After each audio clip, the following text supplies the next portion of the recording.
proof of the power of unity and collective action in the face of adversity. Fast forward to August the 4th, 1947, exactly 50 years later, another seminal event took place. The formation of the United Gold Coast Convention, UGCC, the convention at Salt Pond. This organization, spearheaded by illustrious forebears, marked a turning point in our quest for independence. The UGCC brought together a coalition of leaders who shared a common vision of a free and prosperous Ghana.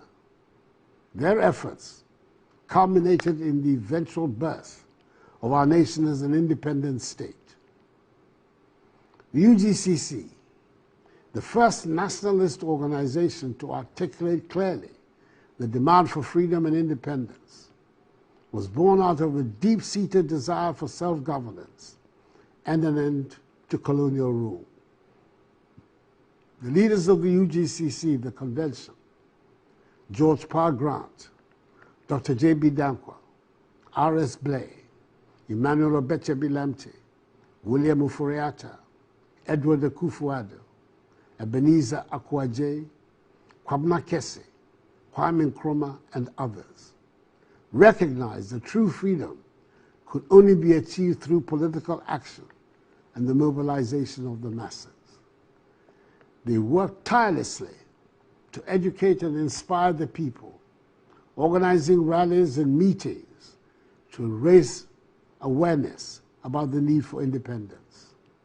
Their message resonated with Ghanaians from all walks of life, sparking a movement that would eventually lead to the liberation of our nation, encompassing the birth of the Convention People's Party, CPP, which led us on the final lap of our journey to freedom. Tomorrow, as we commemorate these historical milestones, we pay tribute to successive generations of Ghanaians who contributed to the attainment of our national independence. It is most appropriate that we have chosen this date to honor their sacrifices, their resilience, and their strong dedication to the ideals of freedom and justice. I speak to you this evening, rejecting completely the notion that Ghana was founded by one man. Whilst Kwame Nkrumah's contributions to our independence are undeniable and unassailable, it is important to acknowledge for our self-respect that the struggle for our nation's freedom was a collective effort spanning several generations. The formation of the Aborigines Rights Protection Society, the British West African National Congress, jointly sponsored by Joseph Casely Hayford and Thomas Hatton Mills, the United Gold Coast Convention, the work of countless unsung heroes, and the tenacious spirit of our people all played vital parts in bringing us to freedom and independence. Kwame Nkrumah, with his charismatic visionary leadership, was undoubtedly a major actor in the final lap of our journey to independence. And that is why, despite the several unfortunate things that happened after independence under his watch, Parliament in 2019 decided to memorialize his date of birth as Kwame Nkrumah Memorial Day, the only Ghanaian so far to be so honored in our history. His ability to galvanize the masses and articulate a clear vision for a free Ghana inspired many. However, it is essential to recognize that Kwame Nkrumah stood on the shoulders of past leaders. The groundwork laid by the Aborigines Rights Protection Society, the British West African National Congress, the United Gold Coast Convention, and many other organizations and individuals. I am telling us, as I remember the Osagie for Dr. Kwame Nkrumah, that now, as you turn in your grave, if you had been alive you'd possibly be 107 years today. But your people, some of them, in their lack of wisdom, chose to remove you from power. I apologize on their behalf.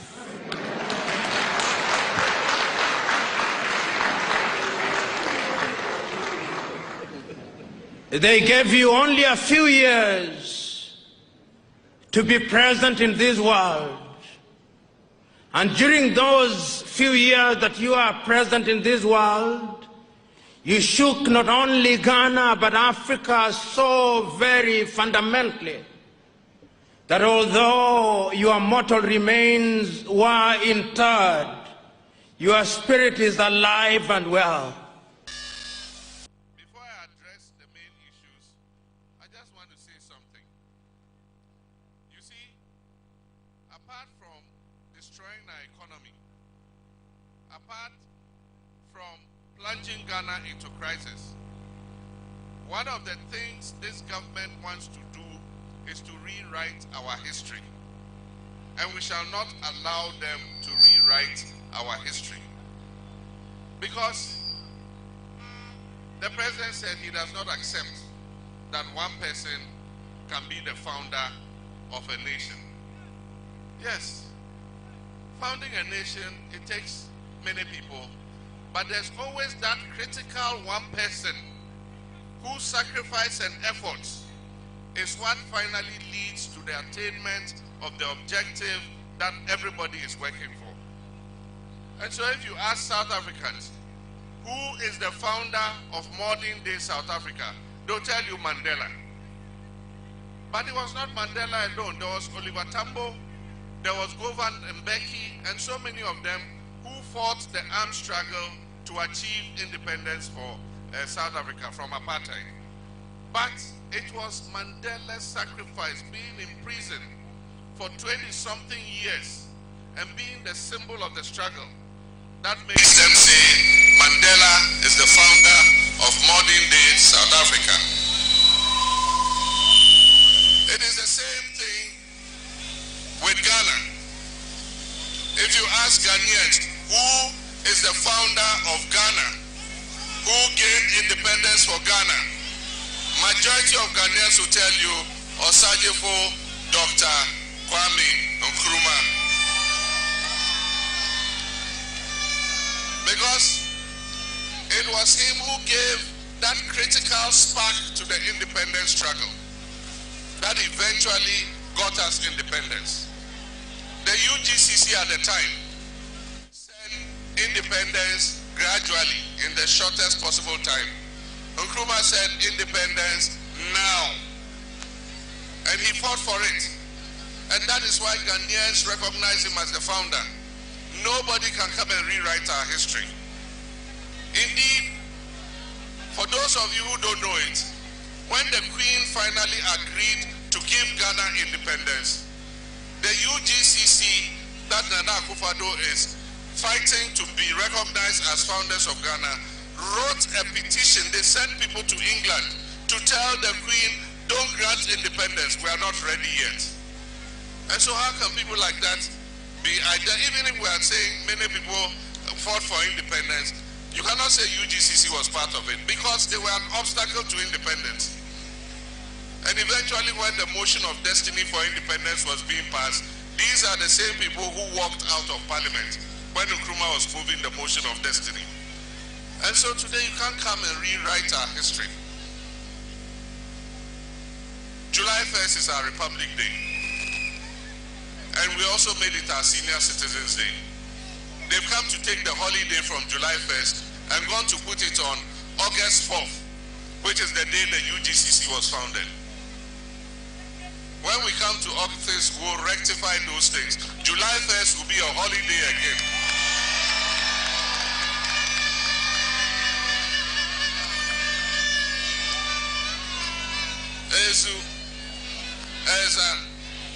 If you say who is the founder of Ghana's Fourth Republic, it's obvious, it's J.J. Rawlings.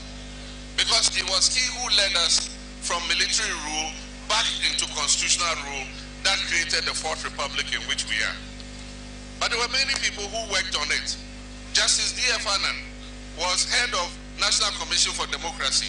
They went round the country and solicited views about what form of government Ghanaians want.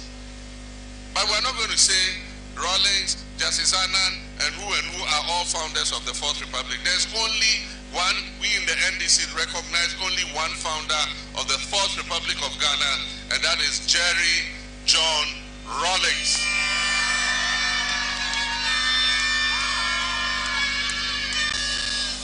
Before I address the main issues, I just want to say something. You see, apart from destroying our economy, apart from plunging Ghana into crisis, one of the things this government wants to do is to rewrite our history. What is the difference between the ordinary thief and a political thief? Number one, the ordinary thief steals your money, your bag, your watch, and your jewelry, isn't it? But the political thief steals your future, your career, your education, your health, and your business. Number two, the hilarious part is that the ordinary thief will choose whom to rob. But you are the one who choose the political thief to rob you. Because we choose them. We vote them. We blindly say we are not blind. Who is deceiving who? The ridiculous part of the whole issue is that we will fight to defend and protect our belongings from the ordinary thief. Is it not?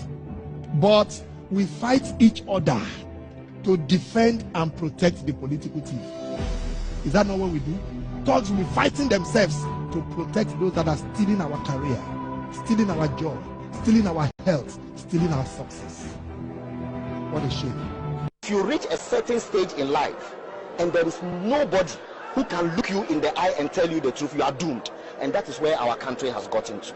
We need to rescue this country. Wallahi. And I feel very terrible as a Ghanaian at this time. This country is in serious trouble, ladies and gentlemen. We are in serious trouble. We need to rescue this country, ladies and gentlemen. The presidency has been so depraved, so muddied, so dirtied, that I tell you in all sincerity as a Ghanaian, that I feel terribly sad today as a Ghanaian. We need to rescue this country. Wallahi. Inshallah. Please don't cry. We shall rescue our country.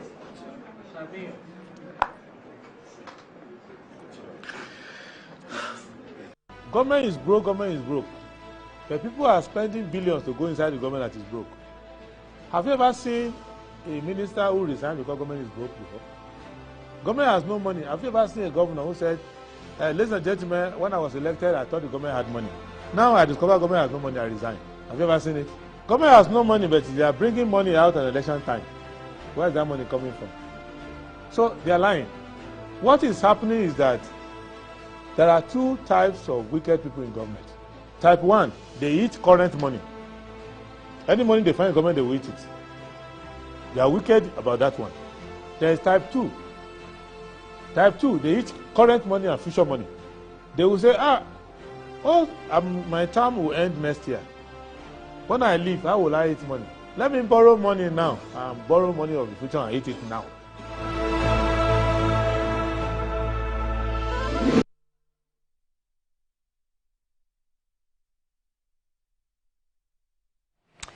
All right, very good morning to you and welcome to the program. It's Good Morning Ghana, and we're live from the Peniel studio here at North Ridge. We're streaming also on social media platforms, the various platforms you want to join on Channel 277. We are also on DSTV. My name is Ania Fampof, and this is Good Morning Ghana. Let's go through the headlines now, and then later we get into discussions. I start off with the Daily Graphic. A Daily Graphic says, Nkrumah not sole nation's founder, Akufo-Addo stirs debate. Mahama states will resist attempt to rewrite country's history. Right of minority parties. Stakeholders call for more housing affairs. Graphic Grader exhibition excites patrons. Women heads of electoral bodies must consolidate democracy. Jean Mensah. Ghanaian Times. President salutes founding fathers for sacrifices, resilience, tenacity of purpose, continuing to inspire Ghanaians. Adopt mindset of possibilities, Baumia. Don't vote skirt and blouse, Mahama. Paris 2024, Azamati Saminu failed to shine in men's 100 meters. Daily Guide. NPP launches manifesto August 18. I have done my best, Nana. We'll have constant electricity supply. We'll have constant electricity supply. Herbert Crapper. Michael Quay Jr. assists 570 WASI students. Gold exports to hit $10 billion by end of 2024. Let's stick to our founding fathers' ideals. The New Crusading Guide. Leave Yonu alone. Nanado consulted wisely before appointing him. Court orders stay of execution over Ajirigano, Borteman property claims. National House of Chiefs petitioned to expunge Bankahene's name from Register of Chiefs. Jogate Committee report on Black Shield recommends insurance for securities transactions. Baumia Rocks MPP base in Eastern Region urges Ghanaians to adopt a mindset of possibilities. Government Regional Town Hall and exhibition kicks off today. The top right corner says, Bright SHS's partners Ibuakwa North Assembly to award scholarship to JHS graduates. The Insight newspaper. Election 2024, Minister warns media against premature declaration of results. Being a leader in Ghana, healing. Hey. Professor Francis Nkrumah laid to rest. Pan-Africanism today pays glowing tribute in his honor. Nearly 80 years after occupation, Korean Diaspora Organization launches U.S. Out of Korea campaign. Wow. Daily Statesman, let's adopt possibilities mindset. Baumia urges nation. GDP sees 36% expansion under Akufo-Addo. Mahama's return will mess up Ghana's progress. Ghana's gold export to hit $10 billion by end of 2024. Parliamentary committee recommends insurance to protect investors. The new finder.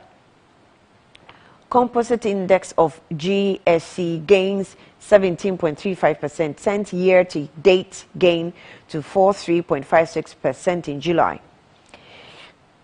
Gold rakes in $5 billion in 6 months. Fitch affirms Ghana at restrictive default over outstanding Eurobonds default. Stay away from alcohol, drugs, pornography, and other vices. Pastor Dr. Otobil. Best or BEST provides laptops to 50 UMAT students. Daily Post. If a Japadia document is fabricated, its implementation is not fabricated. Mahama to Akufo-Addo. Mahama in full flight in Upper East region, where he made mince meat of Akufo-Addo's claim to innocence about the authorship of sinister Japadia document. Jubilee House is the headquarters of fake information. Mahama. Bevlo Latte calls for free, credible elections as he addresses misinformation and disinformation. 120 fishermen in a Kumfi Nakwa defect from MPP to NDC. Economy Times. Cocoa exports drop sharply by 47%. Banks NPL worsens. Ghana, Italy ready to develop the agriculture sector. And that's it for the headlines of the newspapers. Let's take a breather. Be back shortly.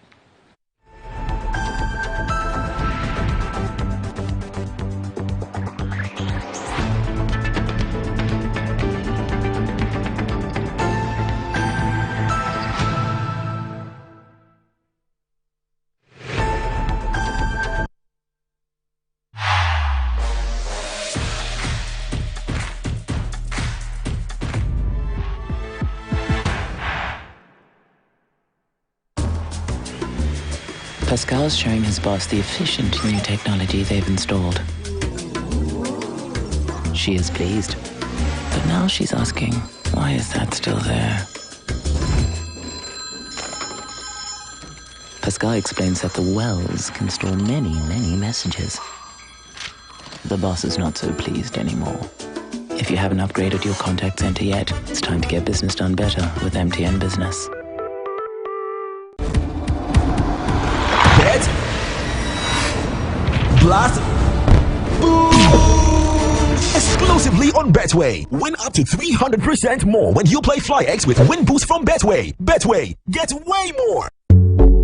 In today's modern world, stairs are a challenge, especially for our elderly and those with health concerns. Navigating them can be difficult and even dangerous, but there's a safer way to move vertically. Lifts and Elevators Limited Company, your answer to a more accessible and secure vertical transportation. Our elevators and escalators, including top-of-the-line pneumatic vacuum elevators, Fuji elevators and escalators, offer a safer and more convenient alternative, eliminating the risks of stairs and enhancing accessibility for homes, businesses, and hospitals. Choose safety and convenience with Lifts and Elevators Limited Company. Elevate your spaces today. For more information, visit our website at www.elevatorsgh.org or call now on 0200-535-515. Lifts and Elevators Limited Company, the elevator people.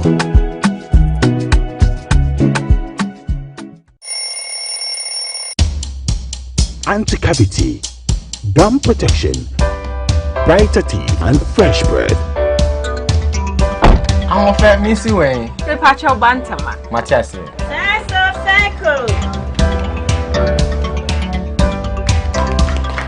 It's her smile. The fresh breath. Me Jidi say we use Cal 360 toothpaste. Some kind. Cal 360 toothpaste. Best Kia. Cal 360 toothpaste. It's a gum protector. Onim jom kasan. Ile kosen. Cal 360 did the way. It's cool mint. Gives me fresh breath and your confidence booster.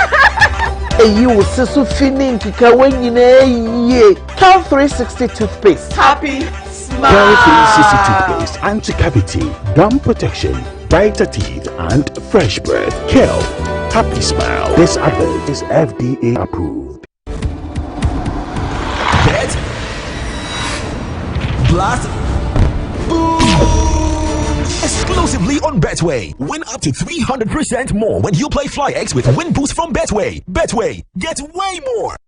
Are you looking to own a prime piece of litigation-free land where you can put up your dream family home or your ideal getaway retreat within a luxurious estate? Then look no further. Welcome to Rehoboth Hills, where your dream of hassle-free land ownership comes to life. Acquire land devoid of multiple purchases, litigation, and land guard issues in a safe and secure gated community while enjoying the fabulous night view of Accra from the serene Ebri Mountains. Rehoboth Hills offers spacious plots that provide you with the ideal setting for your dream home and a valuable, safe investment for your future. The lands are located in the prime area of Ayarifa within our residential development Rehoboth Hills, overlooking the city of Accra and the Ebri Mountains. Our prices are very affordable and designed to fit your budget. We offer flexible payment terms, ensuring that you can invest in a valuable asset for the future. Contact us on 0244 764 499 or 0204-950-810 or visit our website at www.rehobothpropertiesgh.com. Rehoboth Properties, quality housing for all.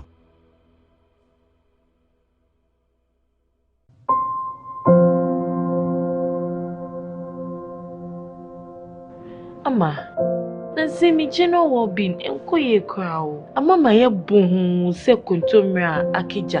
Nansi me hu se mi nyo basima kura. Ama me kunu me into kwampo. Oh you right. Enye mo ko. Give us GC lecture and the capsules. Aye num boom. En ho asem na mo kana. E boa emma ene meme nyina. Na ma wo ba ye obesima. Na be ma so aye be masima. Ya, We be bwanku. Ama ne giant sa wo de hye ne botum. Na wanyinya nanim te sese ne wo yi chopon.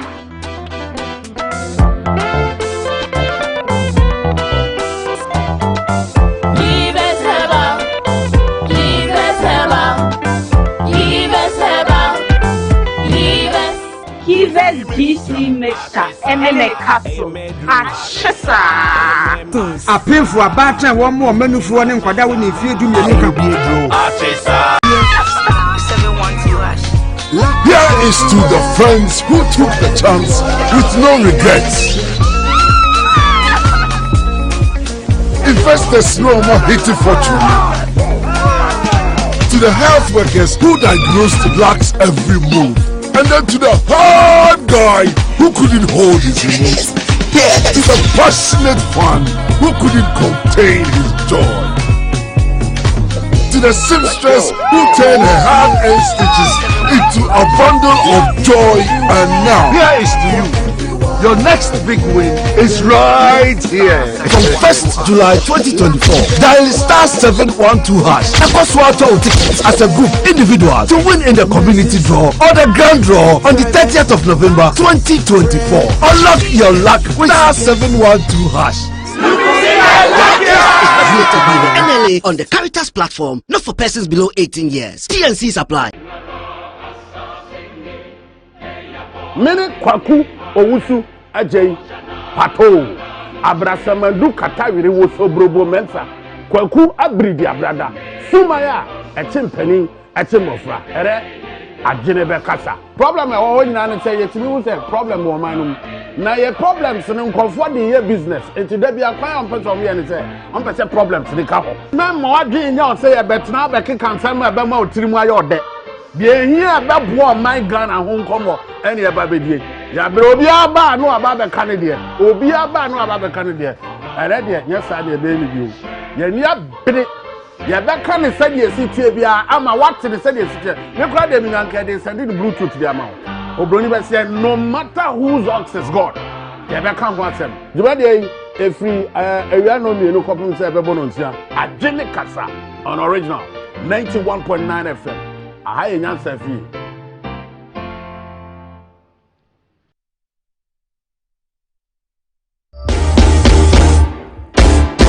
Many dance Adisi mama no mama watching mama kwaba I never say Jumedie no eye yen abrabo wa woni say yen abrabo de emunsam no e dross edi abeje so eye amamrahima adwo isua sa enti na made adwa na me no ababedi nkomo na me tell say business dia ensam no eye bebre say eye waware eye wo mpratwe wa pomuden ene wa honidie ensam ensi echiba na wankasa wabrabo no wo ensi echiba de enu nti na made etwe na amamre so de so nim say efrete ehin na wuchiwo mami mi say abusia be na entomben so na abo na wenum a wunim ntino na wie na me no begzi ani je nsam ne de ene Ghana ensam na je ba bia ni nyina ye be dukrumu ne de ho nkomo sabre mi pesa wo kame ho na ye de yen abrabo dwumedie ehye so.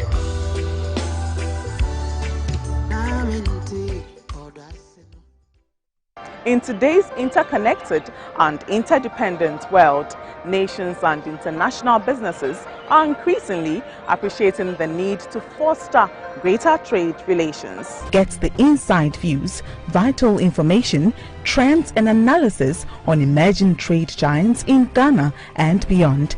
International Trade Focus, the global television trade showcase, transcending barriers in creativity and innovation. International Trade Focus has been developed to serve as your reliable platform for international business connections and trade events.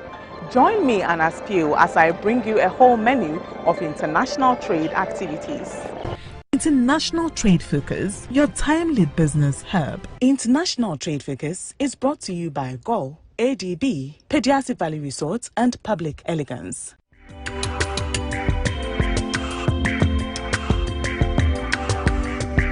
International Trade Focus is brought to you by GOL, ADB.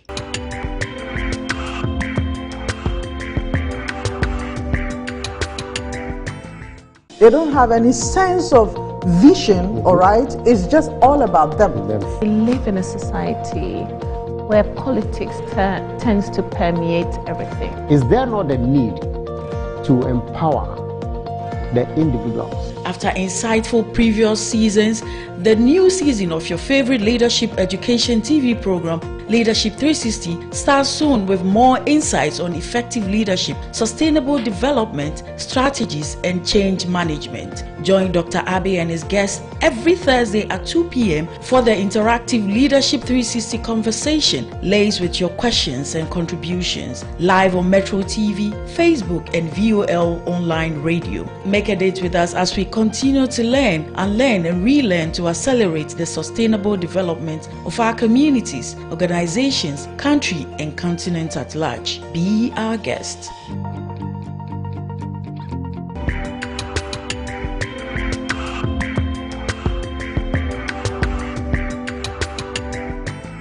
Leadership 360 is brought to you by GOL, V5 Solutions Limited, and FV Global Consults.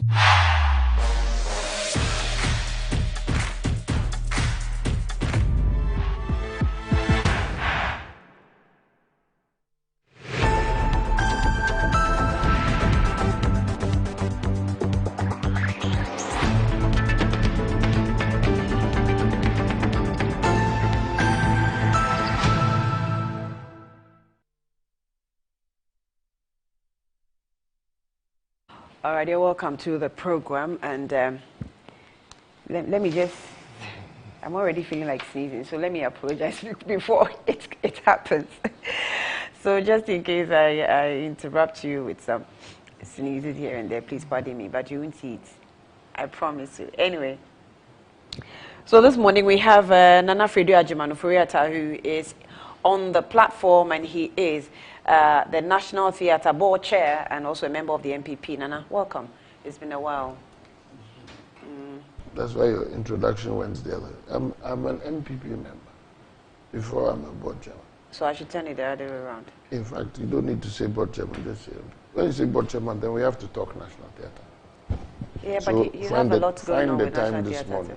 So we talk National, because I know there are things going on with National Theatre. Yeah, right. A lot. Once you've been here, we'll talk about it, don't worry. Great. So Kojo Chumbuafo is also former Executive Secretary for Free Zones Authority, then Free Zones Board, and also a member of the NDC. Or I should have also done the other way around. BBI, okay. Okay. Anything Maybe you have taken it cool. This morning I have told Nana Fredo he's nagging a lot this morning. I don't know what happened. Thank you. When you were in Ajimota School, it was like that? No, that one is not true. Because he couldn't have known that. We were also together in Albany, New York. I was older than he was in school. So how could I deny him? And Here now we're on the same level. 2 years ahead of me, so time changes. So now we're very good. No, once you finish school, people who tend to think that when they are seniors all the time. I find forever. Once you finish school, you're all leveled out. Yeah, then everybody goes in there. Personally, I've never regarded this, I'm your senior. Yeah. We also lived in Albany, New York together. So why is he trying to attach himself to me this morning? He's trying to do we have a long history. You're trying to do yeah, thank you. No, we have a very long history. But you do have a history together, though. No, Kojo is a good friend. No doubt. Until he starts doing those his things. Anyway, you're all welcome to the program. Before I ask you, let me just remind viewers that whether you are an SME, startup, large enterprise, or educational institution, Microsoft 365 Education, Business, and Enterprise are cutting-edge solutions you need to streamline operations and enhance educational capabilities. So, from top-notch email services to dynamic CRM tools and collaborative platforms, we've got you covered. So guess what? MTN is signing you up to MTN Business Microsoft Solution and unlock exclusive access to additional services like Web, Waze, and Business Messenger, all at unbeatable prices. It's a complete digital transformation package tailored to fuel your success. So MTN, email MTN at mtnbusiness.gh@mtn.com. All right, I'll take that again. mtnbusiness.gh@mtn.com, or WhatsApp them on 0244 308 111 to explore how we can empower your business. Hashtag let's get business done better. Now, Kel 360 toothpaste also still available on the market, and if you're desperate of using the toothpaste that will care for the whole family, it's Kel 360 toothpaste, and it's approved by the Food and Drugs Authority. It provides your family with an all-around dental protection throughout the day and refreshness as well. Kel 360 toothpaste is good for kids, children, and adults. So let your family be proud, and as they step out constantly using Kel 360 toothpaste. And also, for consistency and quality, use Kel 360 toothpaste, and it's another product from Samara Company Limited, available on all supermarkets and provision shops. Please contact them on 024 686 4798. Kel 360 toothpaste, happy smile. And also, with the difficulties in your homes, just in case you're having difficulties of enjoying your mansions, then you want to use the services of lift and elevators. The pains of climbing your stairs when not exercising could be challenging for all ages. So you worry no more, because lift and elevators have got you covered with the best American, that's a portable American pneumatic vacuum elevators on the market. It's simple and self-supported for both homes and offices. And guess what? It can also lift your goods too. Be fitted in them, and they also come in 3 custom-made modules. Right? It's affordable and can be installed within 3 days per, and then you can have it used. Visit the elevators at Sakumono or call them on 0200-535-515, or send them an email to elevators@gmail.com for your consultations and best solutions and easy vertical movements. All right, let me go straight to Nana Fredia. So what's the latest with National Theatre? I know that it's been mentioned somewhere that we need to renovate the National Theatre. Yes, I always want to start from the weak points. Go to the strong point. What's the strong point? We're holding events, planning on the first ever conference of the performing arts. It was scheduled for July. We're postponed it to October 1st, 2nd, and 3rd. We're looking to have guests from South Africa to represent Southern Africa, from Kenya to represent East Africa, from Nigeria to represent West Africa. We're looking for some guests from the US across board. The idea is to let the performing arts sector come together and be able to better express its needs, its wants, its direction. That's what the National Theatre is about. So that's what's been going on. That's apart from the various, of course, almost every weekend there's one activity or the other. Well, okay, so first of all, just to be clear, the conference is not because of the countries. The conference is because of Ghana. The point is, particularly the focus on the African countries coming is to begin to better blend their work, because everybody does their own thing, but there needs to be a certain African collective. That's the perspective that some of us have, and so it would be good to see what each other is doing and to complement it. The issues around the performing arts are in Africa, in just about every African country. Funding is not good. Perceptions about its role in socio-economic development are not where we'd like it to be. The amount of capacity built, the amount of capacity used for the benefit of Africans. So, and this happens across countries. I mean, I've had the privilege recently of going to a few countries, not a few, just 2, and experiencing them, talking to them, and so you can see that there's a certain importance in bringing those countries together. Then there's the diaspora, appreciating how they work, they appreciating how we work, and so bringing them into it as well. So that's the general direction. The primary thing is Ghana's performing arts sector is otherwise a very strong one. It's a strong one? Yes. Performing arts center in Ghana? Sector, I mean? Yes, in Ghana. It's a strong one. Now, what do I mean by strong? If you went across the various sectors of educational space, for example, they do all kinds of things to train people, from primary schools, elementary school, blah, blah, blah, all through to the universities. Almost every weekend, Legon has got one play or the other going. That's one area. Another area is the churches. The churches constantly holding one performing arts related event or the other. Plays, bands playing, concerts, what have you. Then there are bars, restaurants, hotels, all of them. You see, we sit back and don't realize that the sector is contributing to all these places. Yeah. So that's the strength I'm talking about. So now the point is to bring it all together. That's why we've chosen the theme, we have value. To bring it all together, to show what we're doing to contribute. And therefore, why the nation should also recognize that and deal with the sector appropriately. Appropriately, one, people are not paying for content. Yes, they're not paying. When you do a concert and you charge 50 CDs, that's not a fair price. And so we need to come to terms with exactly what that fair price should be. When you go and watch a concert party, that's my pet project, concert party. Making sure that Ghanaians re-recognize them, not for the entertainment value alone, but for their economic value and social value. Now, when you take concert party, people don't pay, they're paying them as little as a performer, an actor, gets paid as little as 100 CDs.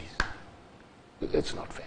How can a skill like that be paid for with 100 CDs? So we need to come to terms with bringing that strength and quelling that weakness of not recognizing. And selling it at the appropriate value. But how do you do that? That's why we're starting. Because it's a mental situation. It's not just and one of the ways to well, yes, it's not just talking to people, but talking is the starting point. Okay, well. Because then you're sharing ideas, and there are a lot of very good ideas out there that need to be brought together, and so that's what we're hoping to achieve. Luckily, we have Metro signed on as a partner, and I must express public gratitude to Dr. Andiabe and you and Bilikis and everybody here.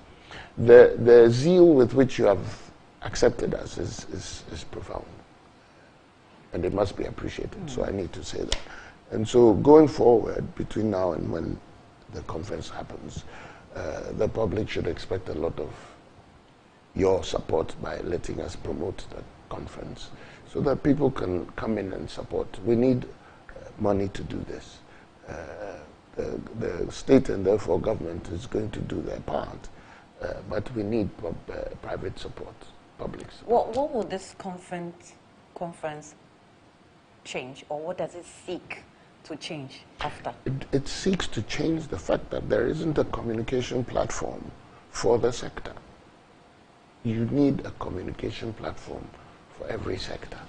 Business has AGI, Chamber of Commerce, and what have you. Engineers have their platform, architects have their platform. They are all very crucial. So you need a platform for the performing arts. We've got a lot of greats who've passed through.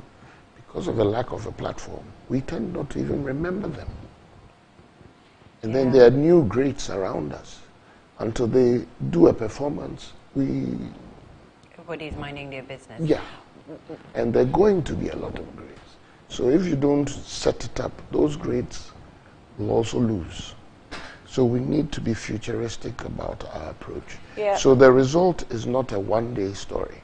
That's why it is the annual conference of the performing arts. It's going to be something that hopefully the sector will hold every year under the auspices of the National Theatre.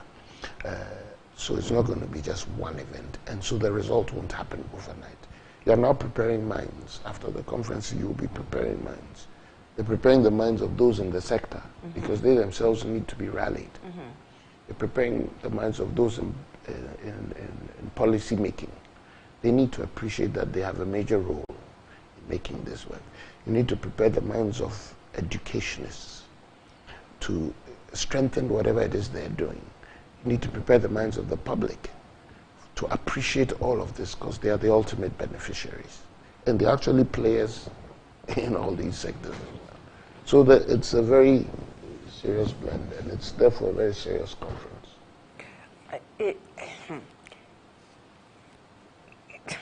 The arts and culture is also a very important, critical sector, since in fact in some countries it's their main source of revenue. The situation is different here because it's really not our main source of revenue. We do not appreciate it. I like the fact that you actually went all the way to schools, because in our schools, the very active clubs we join, that number one is the arts and culture clubs we have in secondary schools, in primary schools, in KG. You see all these children go to, you know, in Ghana we don't fix guns. Come to mention that, we don't fix machines and create, what do you call it, robots and things. Maybe we're now learning, we're now getting there. But the very basic things that we're doing now is within the art and culture thing. But I think the problem is how we package it. Yesterday I was watching a movie with someone, and the idea, we saw about 4 very powerful Nigerian women, the old women, you know, those elderly, in one movie. And we're like, hey, Charlie, these 4 powerful women in one movie, then the movie is a high budget, you know, and they are classics. So we were wondering, we don't know what happens. We compared it to the Ghana situation. Even in Ghanaian movie, we don't know what happens. You have powerful actors emerge, and within just about 10 years lifespan, they go down. You don't see them, you know, being fielded in movies, taking roles, acting until they grow. They grace Omabos and they grace Naughties. When they become aged, you don't really see the value they're adding anymore. So it's like the problem is large than just... Yeah. So let me take one part of your thing first. The thing about the fact that we're not inventors, or we're not creating things, you know, in terms of science. That's what you started. Yes. That's one of the strengths of the performing arts. When you project those things through the performing arts, then you inspire people to get into it. So that's one of the values that we need to bring to the fore. And for policymakers and educationists in particular to pay attention to that. So that's, you've just exposed a weakness on the part of policy and other spaces that the performing arts can resolve. Yeah. That's why we want to break in the link. Yes, because if you, for example, I'll take something that's not performing arts but still related to the point, Star Trek. If you know about Star Trek is a science program, sort of. Yeah, a science series. It was a film, TV series, in fact, in the US. They were talking about mobile phones in the 1960s when it was created, when mobile phones didn't exist. So it inspires thought. So that's what you do. That's what the arts can do. The arts can offer you dreams, and you, the people, make it a reality. And so if we project, for example, that we can and are inventors, then people leave being inspired to actualize that. So that's a strength. Now, on the other, I think that was where your main point was going, about watching or having these people in the play. And that's one of the things we need to resolve. While there are technicalities to what you're saying, so for example, if the script doesn't call for an old person, how do you put the old person in there? That's one thing. But then the script, how many scripts are not calling for old people? And that's also a concern, which is where you're going, and recognizing those people. So as far as the performing arts is concerned, interestingly, I doubt that when it comes to the performing arts, old people are left out. There's a woman, I forget her name, she's an old-timer, great woman, her name doesn't come to me easily. She's constantly part of the concert party people. They never forget her. And when you go to the concert party people, with their union meetings, old and young, and when they treat them well. So my argument is now we need to bring that out in their performances and all that, for people to now see the value of these things. And the performing arts is the best avenue to project who we are as Ghanaians, our values and all of that, and help carve society. So, that's where we've been able, or we're being able to direct the National Theatre to go through. Our forebears who helped set it up, those gone and those alive, those gone, Professor Sutherland and others, Professor Nketia and a whole host of people who did a lot for the performing arts sector, Mareb Puku and others. And then those who are still around, Dr. Ben Abdallah, those who are in the university now, and other spaces, Awasidu, Sarah Dubad, I hope I got that right. Quite a host of people doing a lot of things. And of course, those people see a lot, Roverman, KSM, those, we need to let people see that we really truly have a lot of value. I've seen performances in the US and other places, and I've seen Ghanaian performance. We're up there. In my first year as chairman of the National Theatre, we went to Nigeria. The Nigerians, it was for World Theatre Day. The Nigerians did their own program. Same space, same time, same evening. Their program took about an hour and a half. Then it was the turn of our team to go and perform. They performed the marriage of, was it the marriage? Yes, the marriage of Anansi. The marriage of Anansua? Yes, in a musical. I believe that was the play they performed. And you'd think that the audience was tired by 1.5 hours. So with a little time, they would fade off and sleep. There was applauses throughout the play and a standing ovation at the end. In Nigeria, play performed by the National Theatre of Ghana. And so that should tell you, and it was a 2-hour play, so that should tell you the strength of our value. But we need to recognize it. So that's what we're hoping to do. I'd like to make a suggestion. Can we continue on this discussion so that Kojo doesn't have to be a part of it? Kojo will be a part of it. Let's not bring him into the studio, not make him. Oh, he can come and listen to us. He'll look at your pretty face and listen to all the beautiful things you say and the sensible, and then listen to me too, without saying a word. Kojo will be a part. Kojo is, also has interest in the creative art of the country. He just doesn't exhibit it. Maybe he knows I'm an ace musician, so let him just go. I told you, he doesn't exhibit it. That's what I said. He's an ace for So me. let's do this. Let's get him a guitar, an organ. Let him play in the background. Could you play any instrument? The guitar. You play the guitar? Yes. While we continue talking. You know why he's doing that, right? I know. Yeah, you know. I know, but we will ignore. So have you taught your children how to play any of the instruments? They are not interested. How do you know? My father taught me. You have to be interested. And you haven't identified any interest? You have to be interested. When it comes to music, you have to be interested. Yeah, but when it comes to children, it's up to the parents to identify the children by seeing today, the traits the children today want to be on TikTok. Because you provided them the gadgets.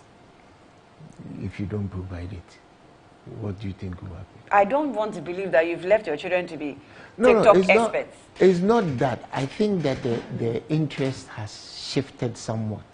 I think they will get there. You see, there's this thing that I always have a problem with. Sometimes we say, oh, well, Ghanaians have interest in this area. And so sometimes that's what we want to sell to them because we know that that's what they like. It's sometimes not really necessarily that's what they like. It's because that's what you have allowed them to consume. You see, you shouldn't want your children to be an extension of yourself. Trying to live vicariously through your children is dangerous.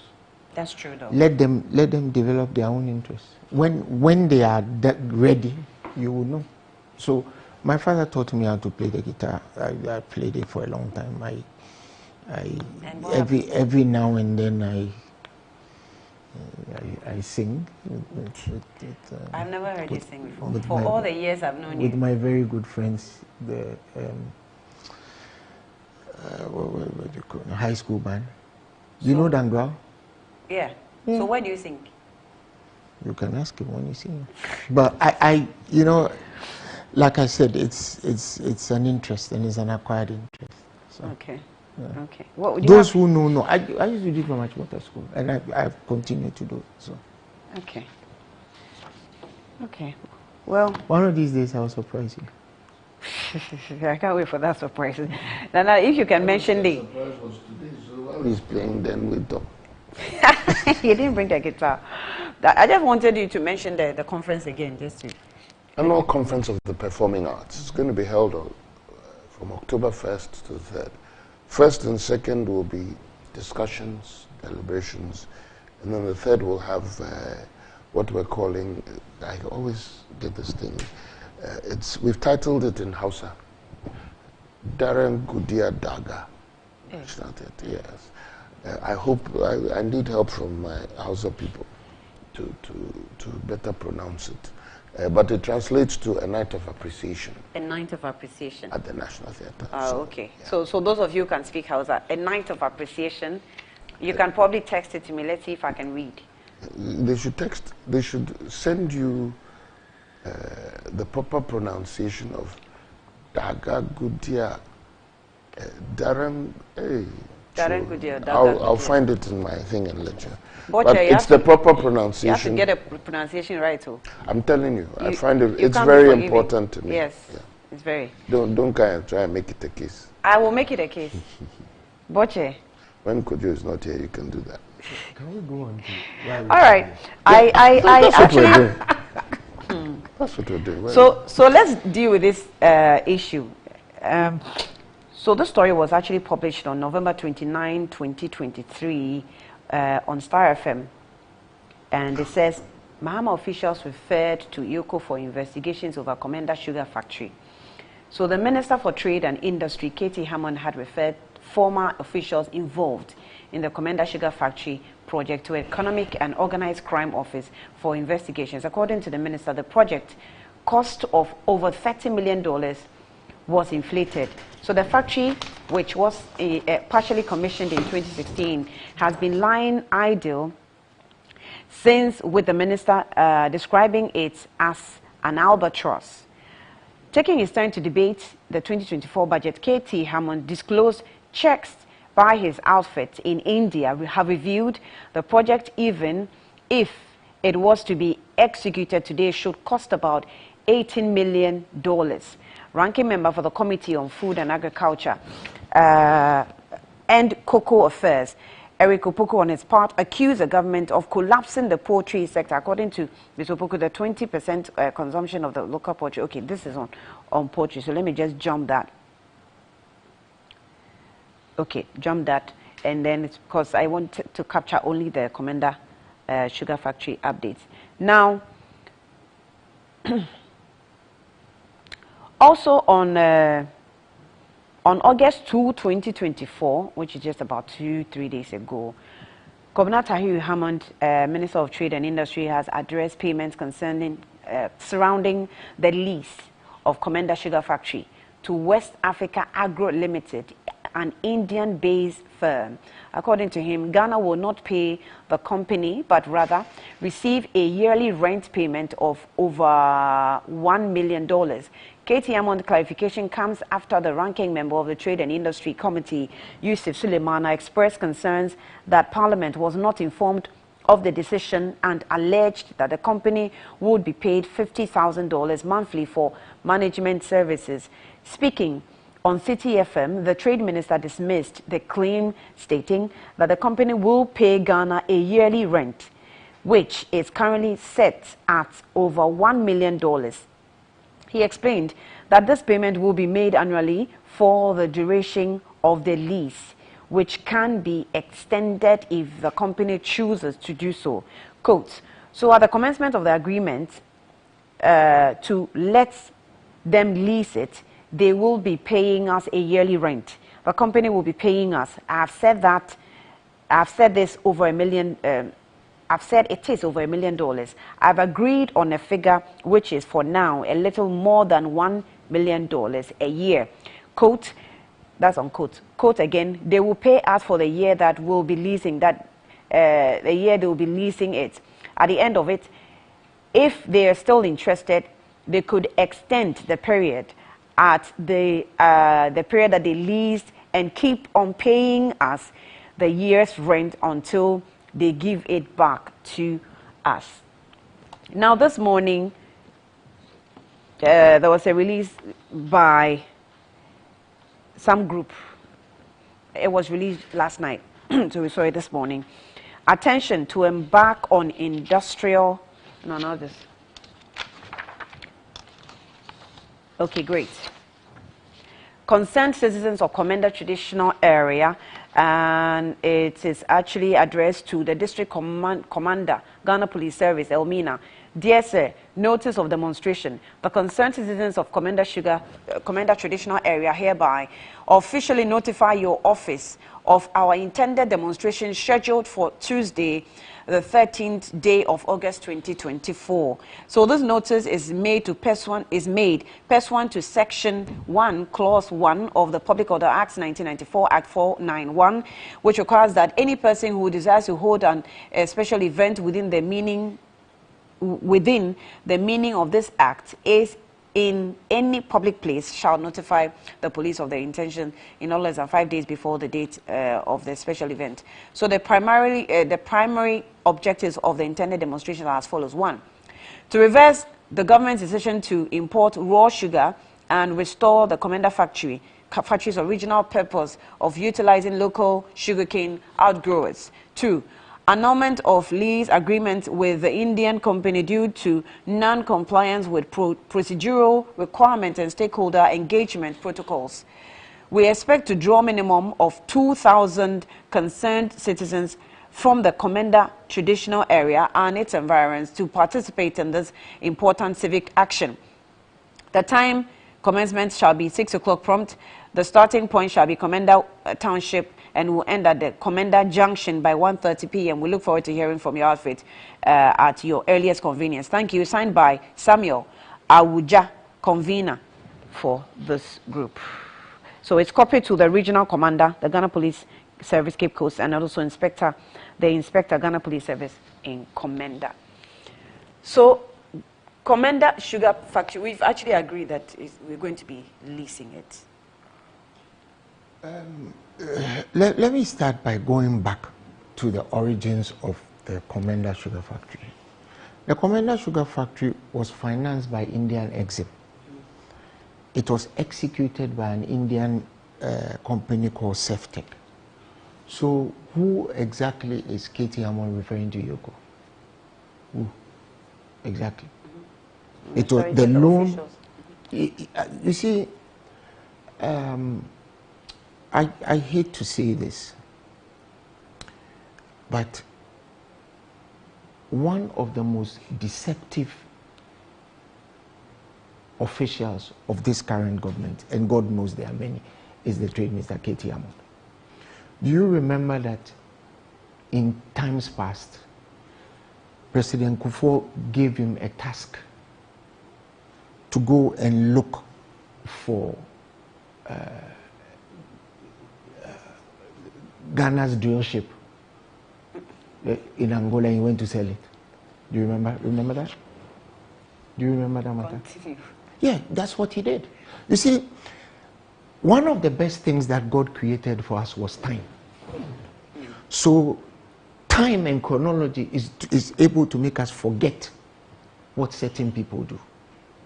But Katie Amon is the one who went to sell a drill ship belonging to this nation, right? Up to today, nobody knows exactly what he did, how he did it. When you have been given a task by the president of this republic to go and do something for the republic, you go and the drill ship it didn't even come back. He sold it. And then further to that, of recent, you see what he has tried to do with cement in Ghana, that he now wants to be the person who controls cement pricing. We've all lived in this country and we know what import licensing, the damage import licensing did to this country. And if you want to control the prices of any goods in this country, shouldn't you be trying to control the price of the foreign exchange? I mean, the CD drops like a stone sinks in a swimming pool. So why would you choose only cement for you to be the sole arbiter of cement prices in Ghana? What does that connote? That you are going to try to, what are you going to do? Sit in the boardroom of the Ministry of Trade and decide how cement prices should be? So why stop at cement? Tomatoes in this country is 3 for 20. I'm sure you cook, right? 3 for 20 cedis. I like. Rice, how much is it? How much are iron rods? Why did you only choose cement? What is the game plan here? Is it because, I mean, you know what? I don't take him serious, okay? And trying to tell us that you have given Komenda Sugar Factory, which I believe costs about $35 million. So if for nothing at all needs to be amortized in a way, right? You have handed it to people for which, all things being equal, it will take the government of this country 35 years to amortize it. What is that all about? What cost to benefit analysis have you done for us to know that if we collect $1 million a year, it inures to our benefit? You know, for me, I honestly don't take the Minister of Trade seriously, and it's by dint of his prior bad acts. Okay, every time he seems to be looking for some gig or something in that ministry that he's at. I mean, why would you want to, something that was the government of this country have spent money on? Granted, it was not your government, but government exists in a continuum. So if the government have spent money on it, why would you now take that same factory? And in fact, apparently he's basically handing it back over to the people who built it, the son of the owner of Seftec. That is the gig that he's doing. So the people of this country... Can you say that again? I am telling you that he is handing the company back to the people who built the factory. The son of the owner of Seftec. That's what he's doing. So they are the ones that conducted the geographical reports for the building of the factory, there right? is always something behind what Katie Hammond does. You put market down, right? This company, we took a loan as a country to build it, so we are encumbered as a nation. That factory is supposed to generate employment for the people of that area. It's supposed to generate revenue for the sugarcane farmers in that area. It is supposed to also generate income for the people of Ghana by dint of what they do. And I don't know for sure, but gathering from what the initial plans were, it will probably also be a free zone company. If it isn't, it will be registered under the GIPC protocol.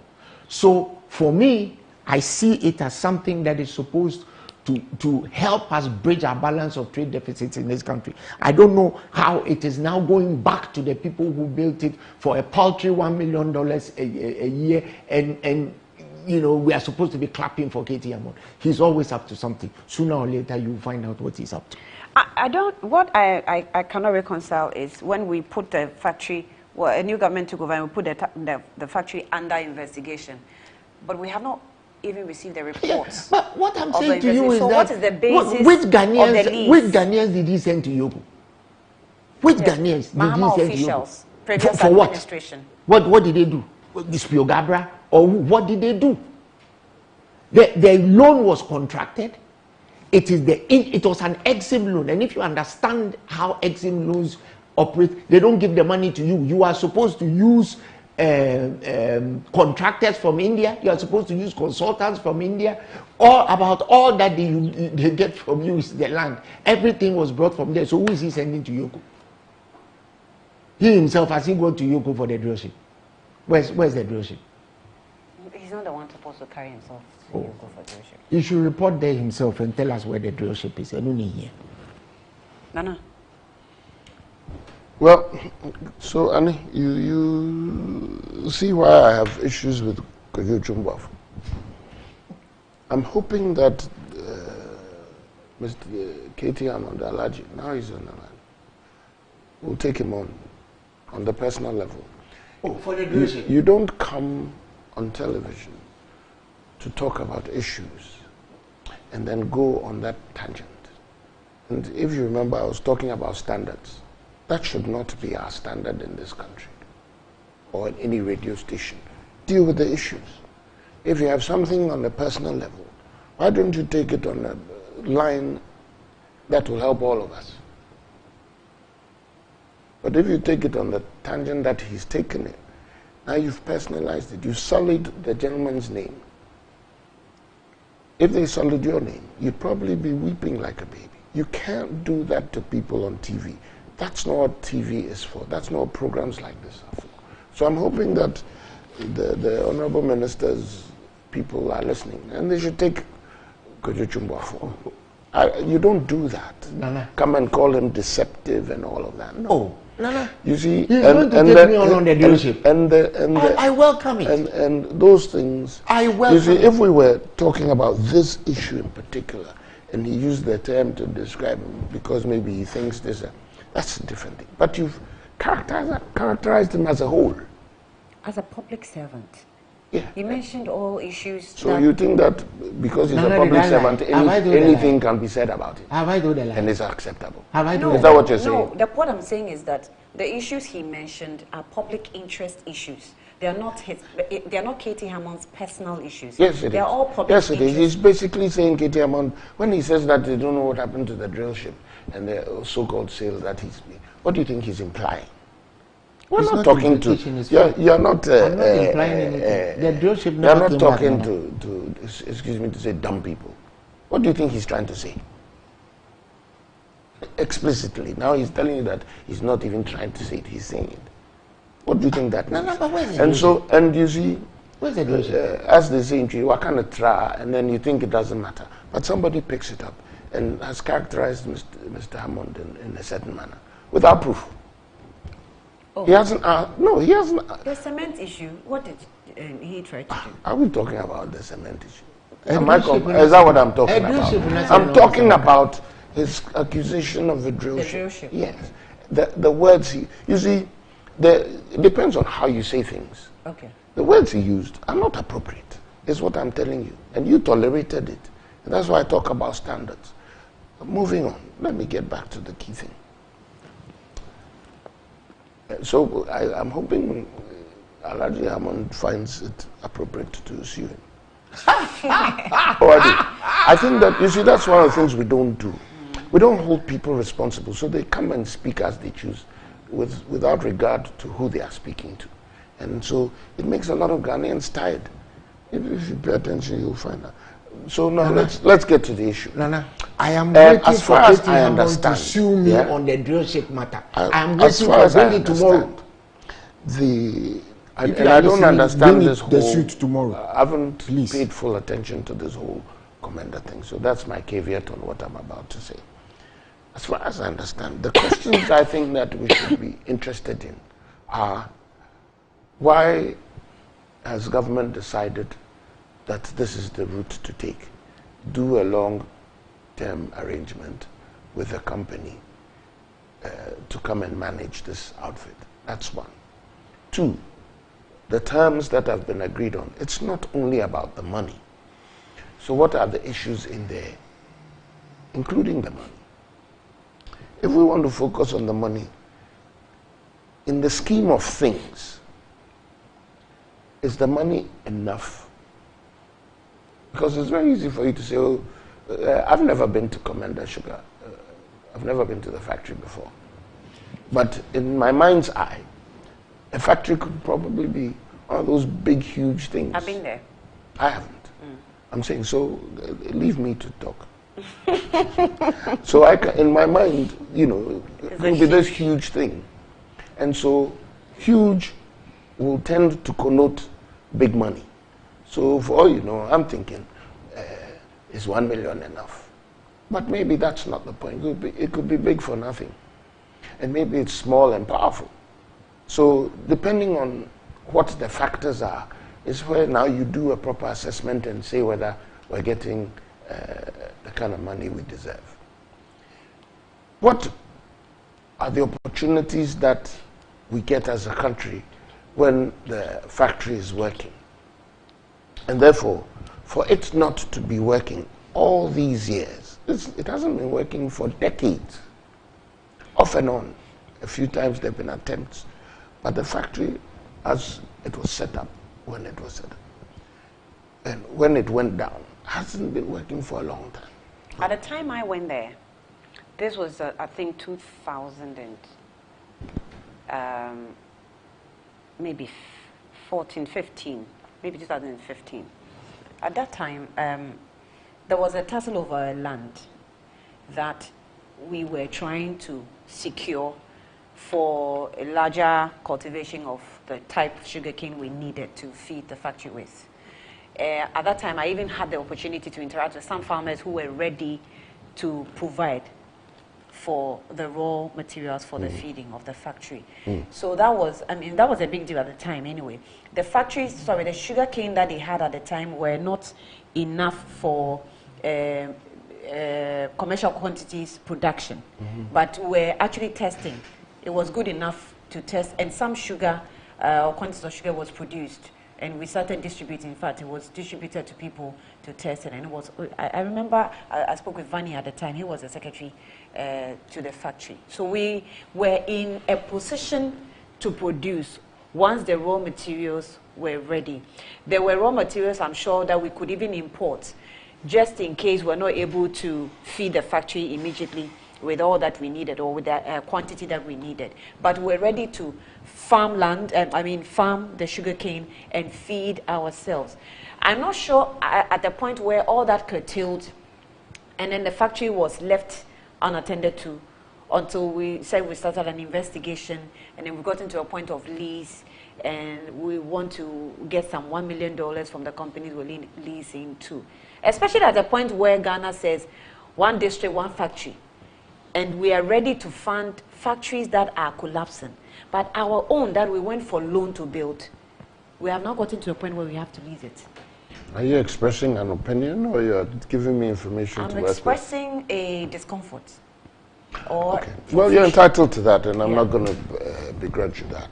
Now, the key thing that, where I'm trying to go is that we need, if we want a proper answer, or if we want to properly understand and appreciate the decisions taken, and whether to eventually agree or disagree with it, we all need to have the full facts. As far as I'm concerned, the facts on the table are fine, but I don't fully appreciate it. That's why I've raised the issues, and I think, one, we need to understand exactly what the deal is. Mr. Hammond put out the basics. How much money we're taking, what the lease is going, the period of the lease. That, you know, that's what probably the media houses pushed for, and the general statement he has made. But if there's a public interest, and there should be, then you want to know exactly what the contract is about. You see, ultimately, it's about whether the factory should work or not. It should work. Even if we go with your account of things, assuming, without admitting, that everything else was going to be in place, what would it have brought us to date? So we need to stop letting it hang in the air and get it running. So if leasing it to a company that's eager to do it is the way to go, then let's understand that and appreciate it and accept it. What's the effect of having the sugar factory? Employment, directly at the factory. Employment indirectly, farmers, everybody related to the farming. Employment from the factory, marketers, retail people, bakers, whoever else uses sugar, whatever the kind of sugar, you know, sugar is graded and all that, so all of that comes into play. So the hope and potential is going to come from whether the factory works or not. And if this is what's going to make the factory work, then so be it. For people like me, if I had my way, I'd also say, I wish some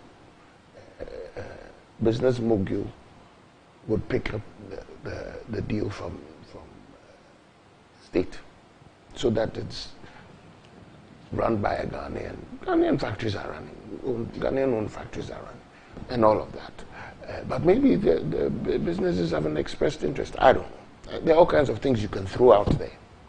The question, the primary importance of this topic, in my humble opinion, is the decisions taken so far.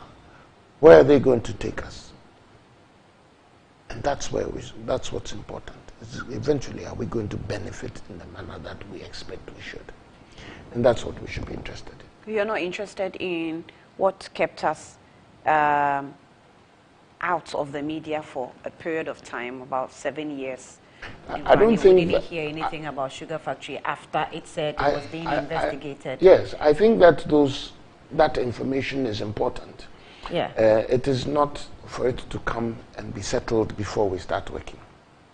You understand? The fact that we want to know all that doesn't mean the factory shouldn't work.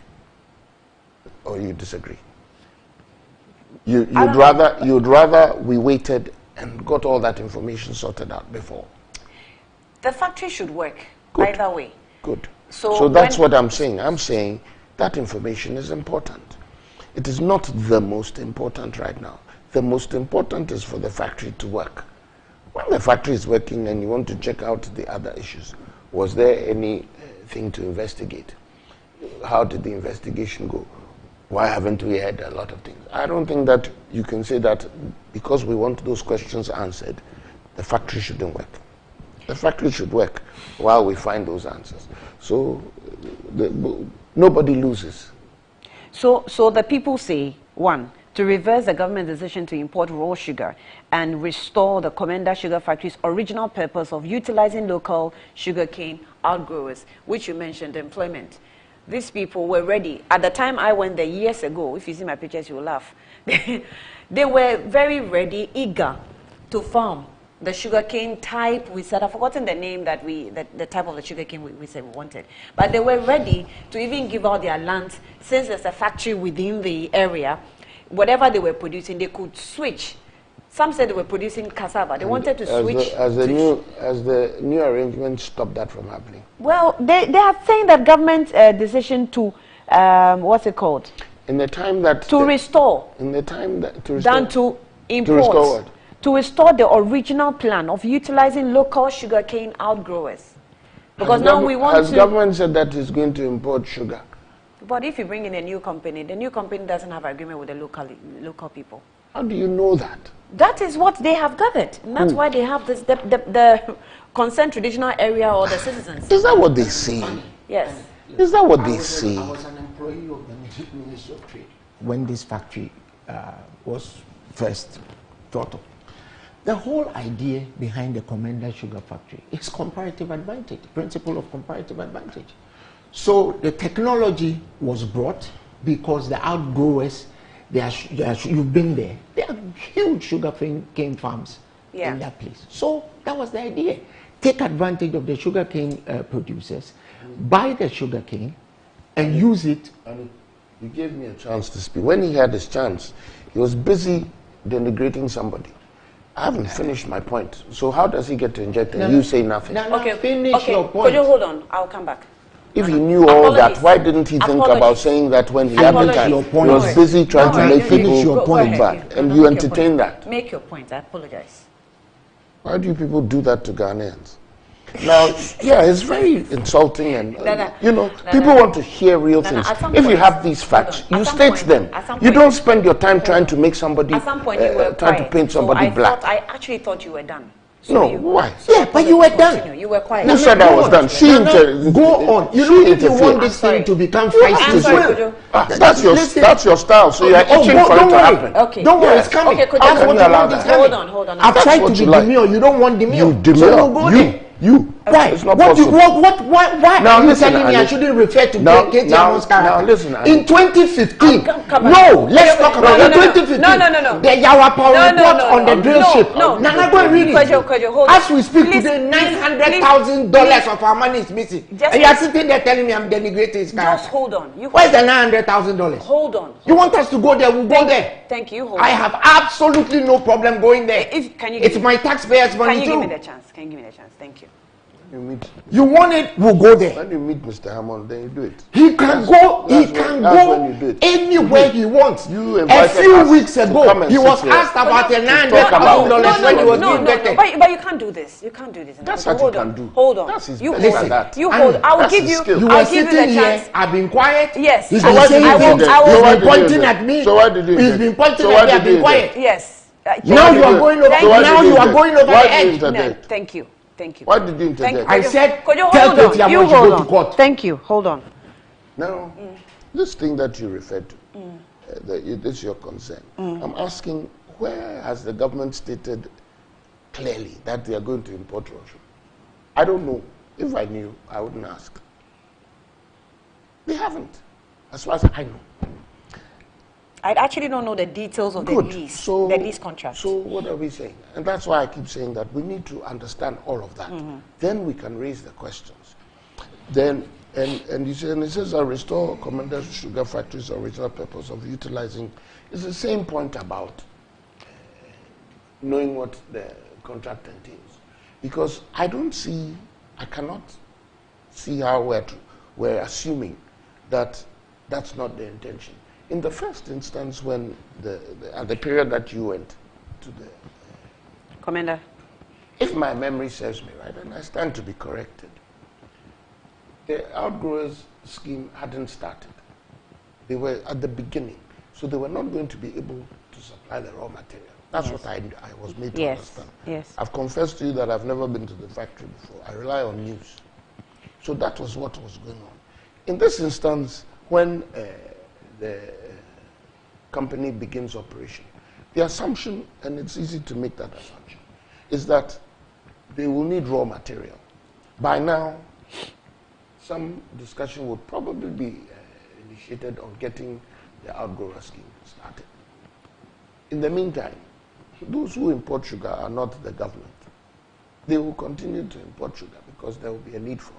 But the minute that you start producing the sugar, there must be, and I'm sure there will be, some arrangement. And we have every right to demand that the factory here will reduce or care about sugar imports and afford us local produce. So for me, maybe the concerned citizens group know something that I don't. So I'm not going to now tell them they don't know what they're doing. I'm not going to say that.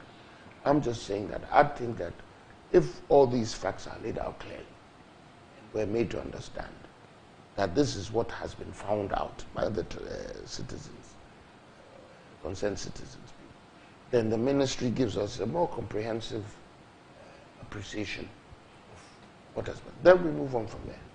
Okay. Primary thing, is the business going to start? Is production? What are we looking at? What the timelines and all of that? We need all of that to fully appreciate the decision taken by the government. Okay. So just for the facts, the year when there was 2016. Yes. Yes. That's when they, first I hear they took 35 million, and they took 24 million. Okay. Let me take a breather so that we breathe a bit. We'll be back shortly.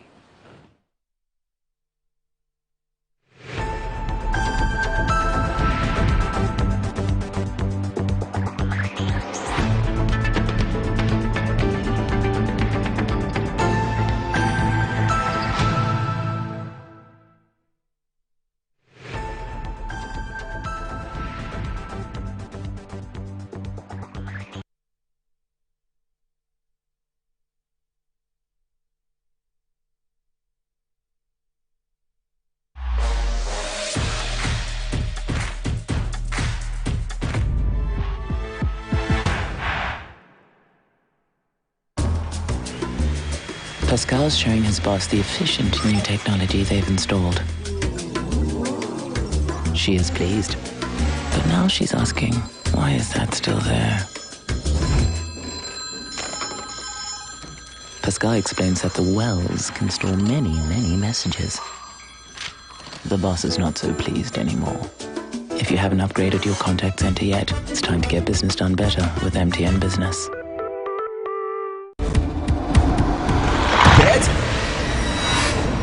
Blast. Boom! Exclusively on Betway. Win up to 300% more when you play Fly X with Win Boost from Betway. Betway, get way more.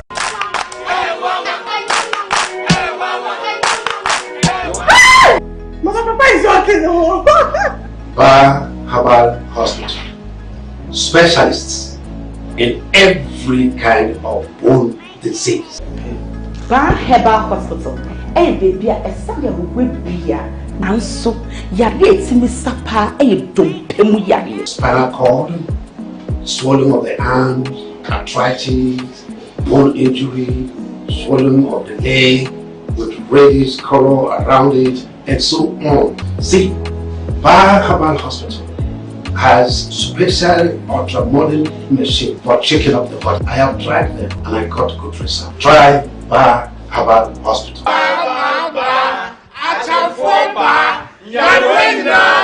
Safari Valley as your conference destination. The new conference building combines modern amenities with the tranquility of nature, providing the perfect backdrop for your next seminar and corporate retreat. The only conference destination with so many activities. You don't have to travel to visit your tennis club, the gym, or the stables. They have it all. Enjoy this rooftop viewing deck, basking in the sunlight with the sight of wild animals roaming freely in their natural habitat. At my break, I'm able to practice my putting. It's a unique experience that sparks creativity and rejuvenates the mind. Visit Safari Valley Eco Resort in Ghana, bringing you closer to nature. The luckiest. Star 712 hash. Luck is everywhere. For everyone. Luck it's man missing opportunity to be the luckiest. It's time to put some smile on your face. Still asking what luck means? At Luckiest, we believe it's more than just chance. It's joy waiting to happen. Let's go. Dial *712#. Now password tickets you as a group, individual, and as a community. Now participating in the Luckiest from the 1st of July 2024. Grand draw near 30th November 2024. Luck is everywhere with the Luckiest. The Luckiest is regulated by the NLA on the Caritas platform and is not for persons below 18 years. Terms and conditions apply.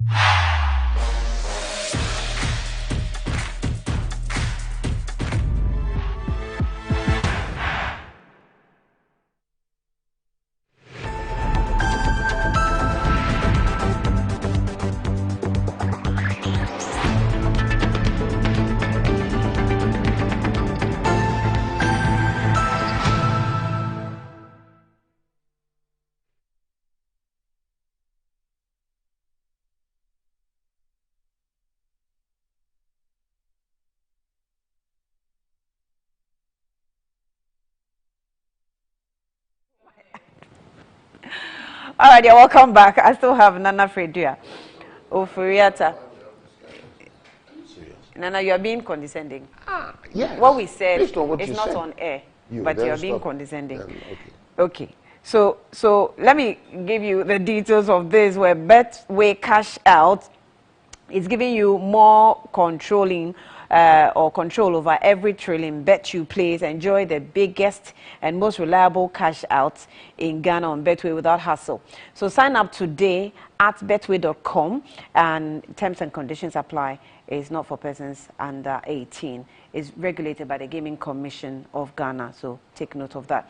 Also, Blue Jeans energy drink has been on the Ghanaian market for over 20 years, and we already know what it does for the body. It contains vitamins and nutrients like vitamin B2, B3, B6, B12, and taurine and guarana, which are known to boost your strength and energy as well as promote high performance and endurance. So Blue Jeans energy drink also has been tested and tried. It is indeed the best on the market. Blue Jeans energy drink is for bold and active men, so go on and grab a can to power your day. Contact them on Budget Cash and Carry Limited on 0208 128 190 or 055 001 0000. A few of your messages that came through. Mansa Musa from UK says that we borrowed to contract this sugar plant. Now, what Katie Hammond has done, as a country, we do not have engineering, managerial, and financial capacity to handle one sugar factory. So if these foreign operators anticipate good returns, making it possible to pay us $1 million yearly rent, considering how much money those foreigners make yearly, one wonders if this arrangement is a wise move. And that's a question from the top directors to the sweeper and the farmers. The factory should be managed and operated fully by Ghanaians. Just one sugar factory. What a shame, you say. I don't know if we have the capacity to fully operate. Because at the time I went there, we still had... To manage VRA and ECG. Yes. Do we? Yes. Okay. The new owners are going to import raw, semi-refined sugar and then refine it at Komenda. Please ask your producers to check. Really? Okay. You say semi-refined. So this one says that, dear God, may we be saved from this pretentious MPP who behave as if they know it all. So my prayer is for them to use that pretense and knowledge to bring down our currency from 5.6 cedis to $1. We don't need this lecture. Helga, you sent that in. Sam Kelly from East Legon says, Annie, I think Nana is being evasive this morning. And if he's saying the Komenda Sugar Factory should be allowed to work while investigations are carried out, why didn't he and the government do sing for the Saglemi housing scheme for all these years that they have been in power? Let's be serious with the people. Okay. Mark from USA said, good morning, Annie. My brother Kojo Chumbwa for this morning has touched on a matter that needs a closure. The drill ship matter, I believe, needs a closure by properly investigating the matter. How can you pay a law firm an amount of $900,000 for future cases against GMPC? Ghana is an interesting country. Mark, send this in, if we can settle that on the show. Is Nana a member of the... Nana, please tell us what the plan is. We're angry and we should start praying. Jubata, send that in. From also from a foreign country, but let me go on to some PR. The ambassador says that Annie, the MPP is in opposition, accused Mahama of inflating the price of the construction of the factory. They set the committee to investigate their claim. I demand an immediate publication of the report of the committee. Annie, so since the inception of the ongoing administration, the administration could not deal with the challenges bedeviling the Komenda Sugar Factory, if any. And in the last days in government wants to show a concern. Is this not deceptive to the least? Davido in Tema West constituency centered in Musa Pato says that the Komenda Sugar Factory was a symbol of hope and potential when commissioned by former president in May 2016. Instead of building on the legacy by investing in the necessary raw materials, this government chose to shut it down, only to lease it out to their personal gain. So this blatant disregard for their livelihoods and economic potential of the factory is unacceptable. Your voice matter. Your fight for accountability is transparency, and transparency is crucial. We stand with you in demanding accountability from the government and prioritize the welfare of its people over corruption and cronyism.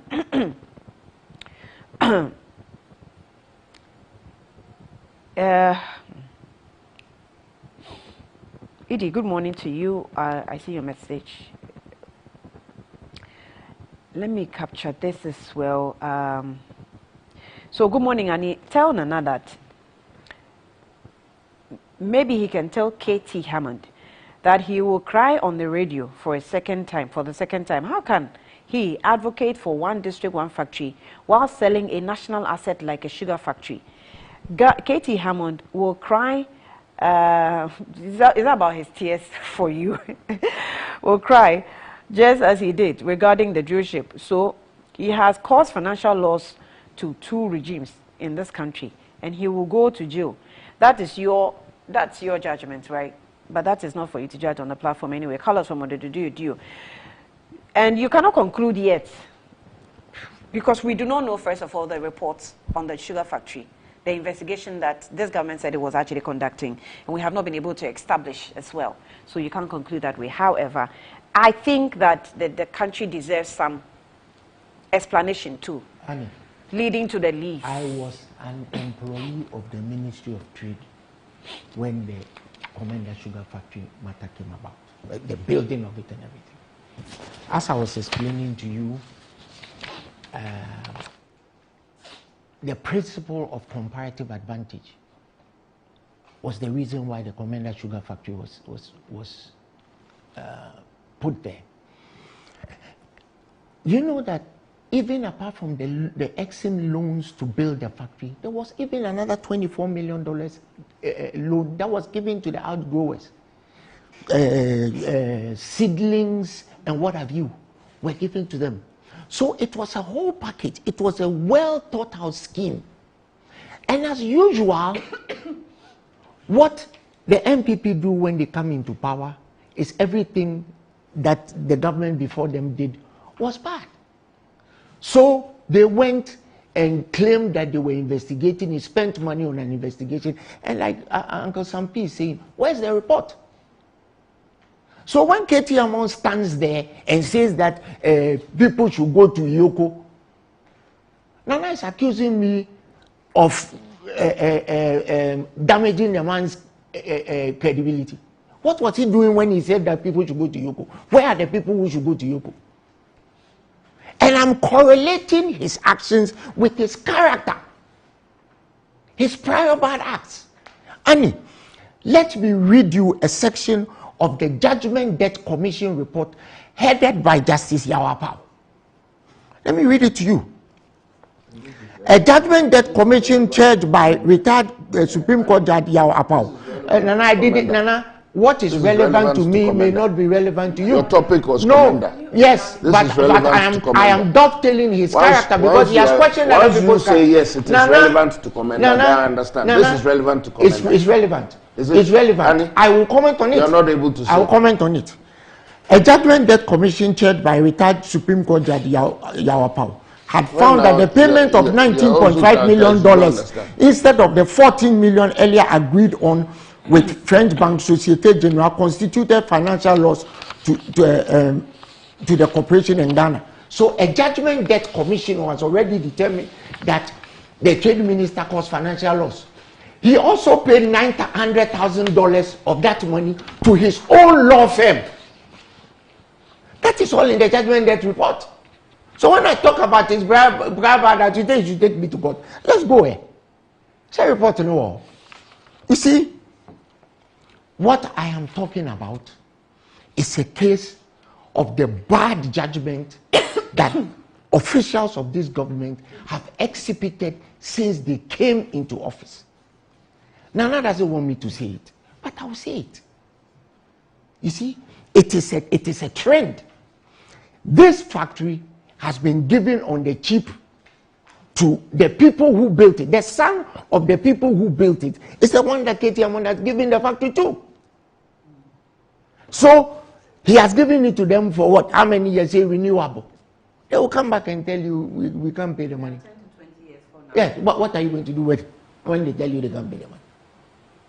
And you ask the question whether we had the expertise to run the factory, and I asked you a counter question. Do we have the expertise to run VRA?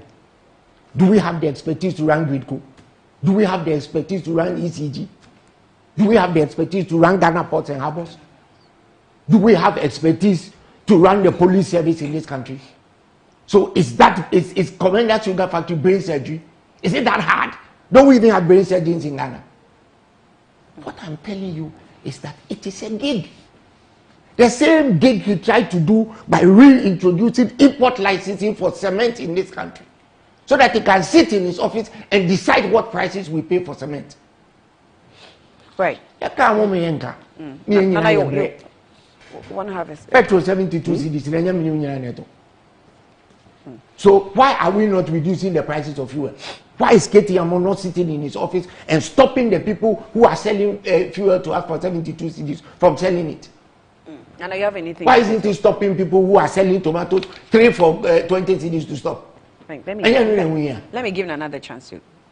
Well, Annie, you've made me understand that irrelevances are important to you. When you put a topic on the table, people should go off track and go and say things irrelevant to the topic.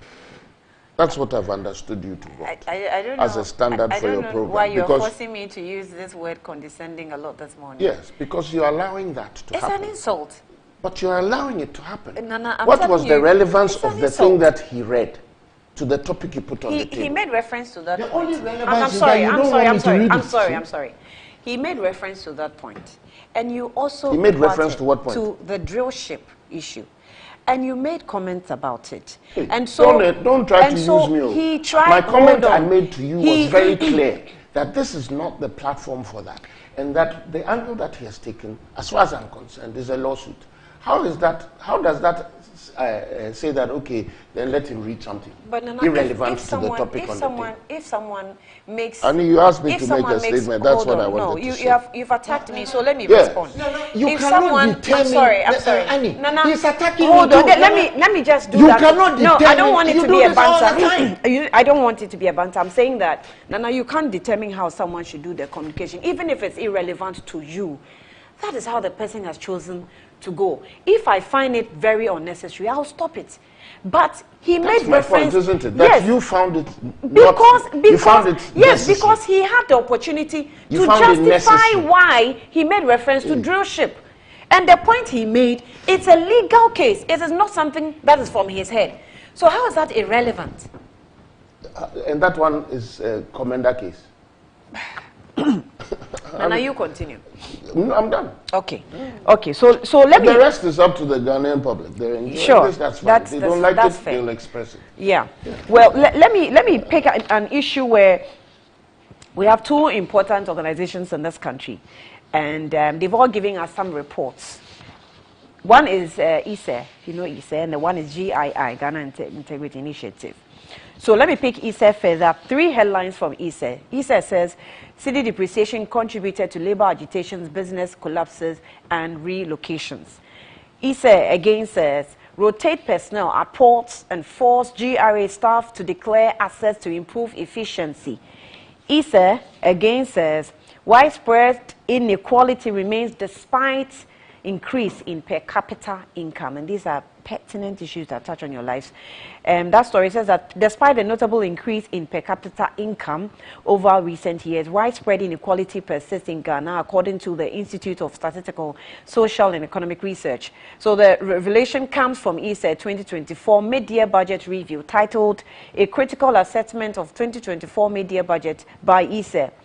By June 2024, inflation had increased to 22.08%, a significant drop from its peak of 54.6% in December 2022. Although this reduction is attributed to the tight monetary policies and fiscal consolidation efforts by the government, inflation remains high compared to 12.6% in December 2021. The view indicates that while month-on-month inflation rates fluctuated in Q1 2024, consistent disinflation was recorded in Q2 2024. Food inflation, especially averaging about 26%, continues to drive overall inflation, necessitating policies targeting supply side factors. ISE stresses the importance of addressing commodities driving inflation to achieve the end period inflation target of 15%. I cut it here. And this one, the personnel at GRA, they said that in its 2024 media budget review, the Institute of Statistical, Social and Economic Research, ISE, has called for stringent measures to combat rent-seeking activities and enhancing efficiency at Ghana ports. The review titled, "A Critical Assessment," which I read earlier, it says that highlights the need for structural reforms to address revenue leakages and improve tax collection. Now, GII says single sourcing in compromising integrity of public sector procurement. Executive Director of the Ghana Integrity Initiative, GII, Mary Awilana Ada, has called for measures aimed at reducing the increasing cases of single sourcing procurement practices within public sector. Under the single sourcing procurement, the buying entity deliberately buys from a particular supplier without opening processes up for competitive tender. Although single sourcing is legal under certain circumstances, many stakeholders have attributed public sector corruption to this method of procurement. According to Madam Ada, public procurement must be subjected to competitive tendering process to root out corruption. Quote, out of total procurement window, almost 85% of it is done through a single source. And if a single source, and if it is a single source, it means there are lots of compromises being reached, unquote. Okay. I'll leave it here. A public sector and the review that has been done on the budget and how it looks according to these institutions that we sometimes give us reviews of how we are faring. Nana. So what exactly do you want us to talk about? So basically, they have obviously, and two different institutions have brought out the loopholes or serious loopholes within the public sector that is affecting, in fact, making corruption wider, affecting revenue generation, and you see that it's more geared to personal gains than just the national interest. What do you want us to talk about? Because those are observations they've made. Those observations they make, what does government have to do? I mean, especially when you talk about single source, for example. You see that there are a lot of, maybe some of the contracts that we go into, that a lot of the time there are criticisms, there's investigation, we are doing this, we're doing that and all that. So it's a government, you see, it's a report that must be directed to government. This approach doesn't help us in any way. As far as I'm concerned, those institutions who've spoken have done their bit. They have done nothing wrong. They've looked at issues. Those are credible institutions. They've looked at issues and raised issues as far as they have found them and think that they must comment on them. What you want to do is now, I think, talk to them to get the details. Because otherwise you're going to make sweeping statements like you just did about many of this is going on. Meanwhile, what's the quantum? And what's the basis for those choices being made by those institutions, for example, to single source? Is there a particular reason? What's the quantum? Let me read this sentence to you. According to Madam Ada, public procurement must be subjected to competitive tendering process. Yes. Out of the total procurement window, almost 85% of it is done through single source. Good. And if this is a single source, if it's a single source, it means that there are lots of compromises being reached. And I'm saying, so what that 85% quantity of what is the basis for those institutions doing that? We need to find all of that out. If there's, because there's a procurement, public procurement agency, isn't there? And the processes require you to pass through that. So if something is being breached, I think it's the right place to go and expose it. So, I mean, for me, what's the issue? They've done a good job in bringing out this. And we, like I said, they are credible institutions. So the next thing is to go for further details and to begin to hold directly whoever you think should be held responsible. This sweeping thing and government should do this, it doesn't help. Government should do it. That's what you're asking. Government, what should government do and all that? That's not the angle that I'd take. I'd take the angle of great. So these are issues on the table. If it were my space, I'd go to, was it ISA? ISA, GII. Yes, and ask them for maybe further details. In fact, maybe they're the people who you should be talking to on your show to give further details about what they have discovered. What's going to happen now is a lot of propaganda and people say sweet things that sound right and then blah, blah. Is it the propaganda you're worried about? Yes. What exactly? Yes. But who is making You don't think that propaganda is something you should worry about? No, but nobody's making propaganda statements as far as I this said show they are is going concerned. to be made. Who? Did you hear what? Were you listening to me? Then you're worried that it exposes loopholes within this government. That is what you're worried about. That's your conclusion. Yes. That when I expect that there are going to be lies told. Lies? Yes. Do you know what propaganda is? Annie, are you listening? I said very clearly, I said what they have done. What if it were my space? I'd have invited them here to further explain the things that they have found. And that allows us to appreciate the situation better. In this space that you've created now, what's going to happen is that propaganda is going to be created out of it. And you think that I'm worried that people will be exposed. When I've just told you that you should have called those people to come and explain, because it makes us now know exactly the details of what they found. And you turn that around and say that I'm trying to cover up something. Where's the logic in that? And the propaganda. It's basically about saying things that are not true to make people look good and other people look bad. And that's what I'm saying. That's what's going to happen when you pose it in the manner that you're doing. It's not going to be helpful to us because people will come and say, and I told you and this and that, say all kinds of funny things about stuff they don't have details about. If we want to solve issues of corruption, there are laws out there that have been created. Institutions have been strengthened. And you go to those places to further push this. As far as I'm concerned, ISA are not the ones responsible. They don't necessarily have to be responsible to go and find out if a national theatre has over single sourced, if there's a term like that. And therefore, why did it happen? And it seems like something funny has happened. It isn't for ISA or GII to do that. It's for them to do what they've done, and I think they've done a great job. So it is now for us to have them give us further details. And it allows you to now say, they pinpointed National Theatre. Why is the National Theatre doing a lot of single sourcing? Then we're making progress. But leaving it and government, they are chopping money there, and then where do we go? Who says government is chopping money here? You're not listening, are you? You're not.